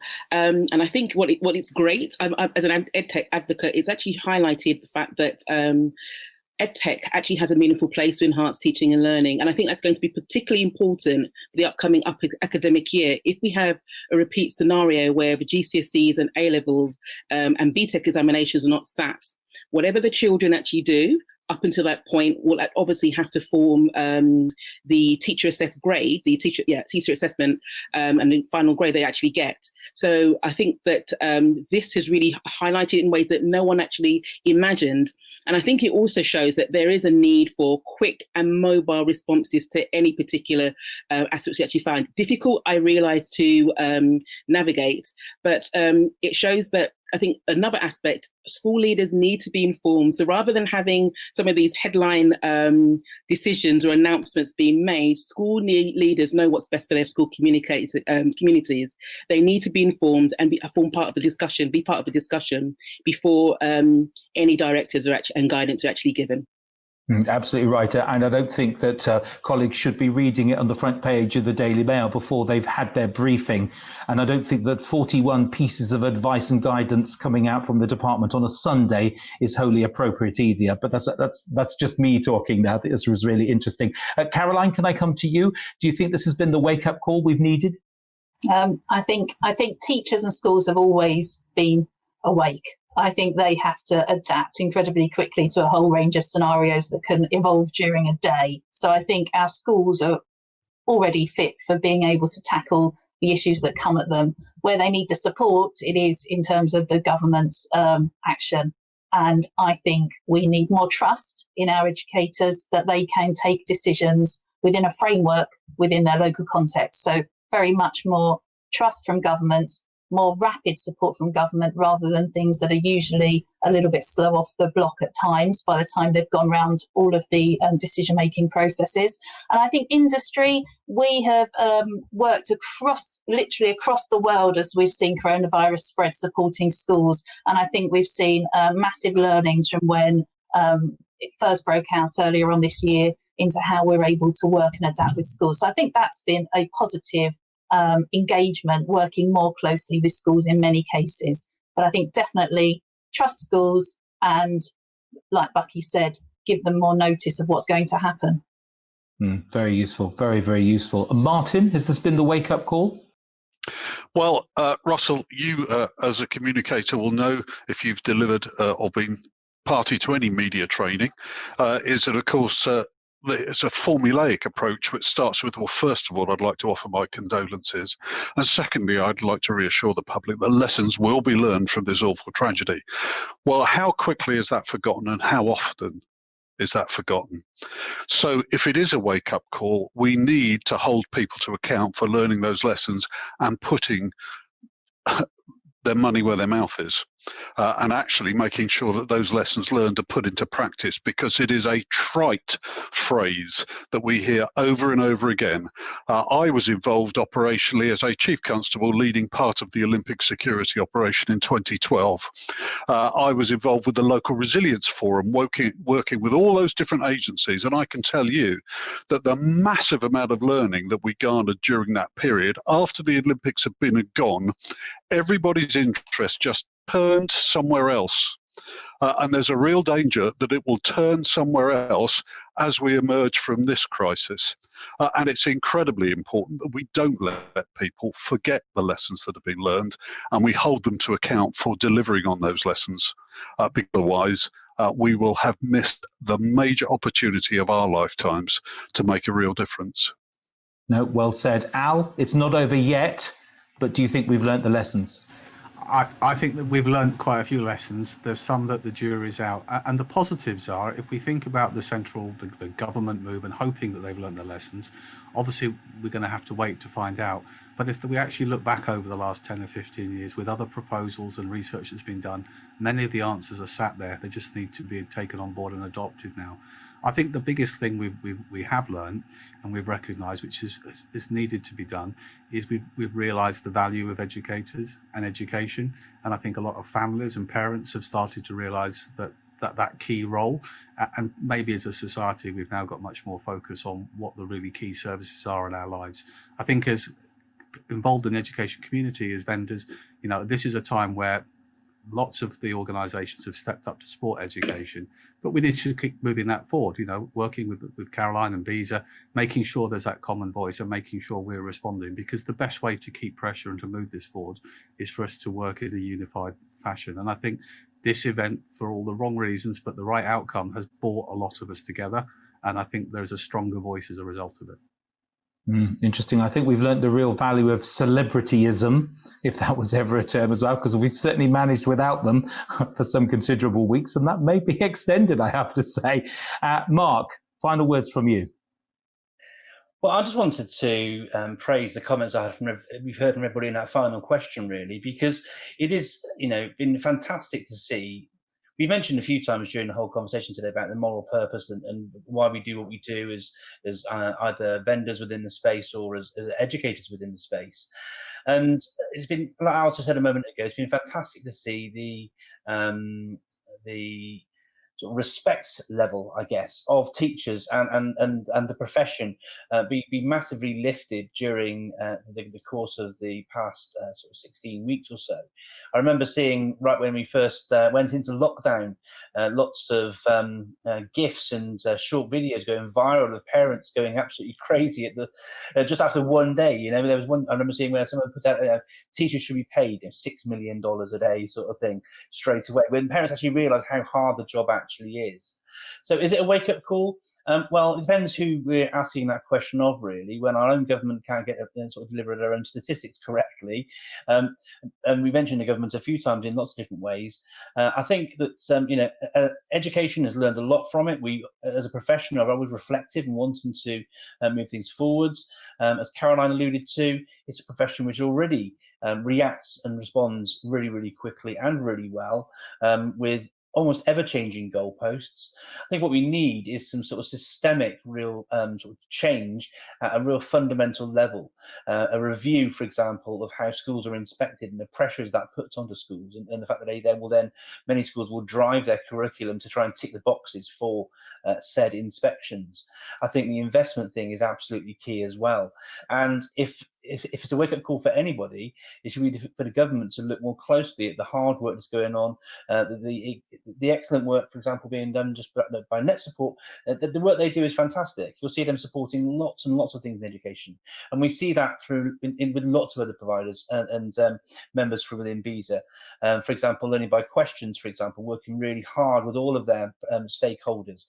We see in Pobble, a very small business, but being super responsive and providing resources that are targeted and helpful to those children they're trying to support. So a wake-up call for us, well, it's not that we were born ready, but no two lessons, no 2 minutes are the same in a classroom, let alone anything else. So I think as a profession, we've done superbly well. It's been I'm so proud to be involved in education, and it's been lovely during this particular debate to hear from edtech providers as well, because often they're the people that teachers will actually forget about. It's been super hard for them just as much as it's been super hard for teachers and school leaders as well. So final words. We are stronger together as a profession. We work so well. Let's see if the government can actually look at the awesome work that's being done by some amazing people in the worst of situations to keep continuity of learning, and how we can then develop that and move that forwards to the future, so that if we get a second wave or any of these things, we're far better prepared than we were way back March 23rd. Brilliant, absolutely brilliant. I think we should all run for government, because I think we've got a very good case for us as well. I think if I had anything to say at the end, I'd said I think that parents now appreciate the profession in a whole new light. Thank you so much indeed. This has been the Industry and Educators' Reactions and Responses to Recent Events, Chapter 3 of the Big Education Debate, Series 4. On the panel today, we've had Al Kingsley. Thank you so much indeed. Mark Anderson, brilliant contributions as ever. Caroline Wright, fantastic to see you. And thank you so much indeed for the brilliant statistics that I've so much enjoyed listening to today. Martin Baker, thank you so much indeed. Your contribution very, very much valued. And the amazing Bukky Yusuf, thank you so much indeed, all of you. And thanks for joining us.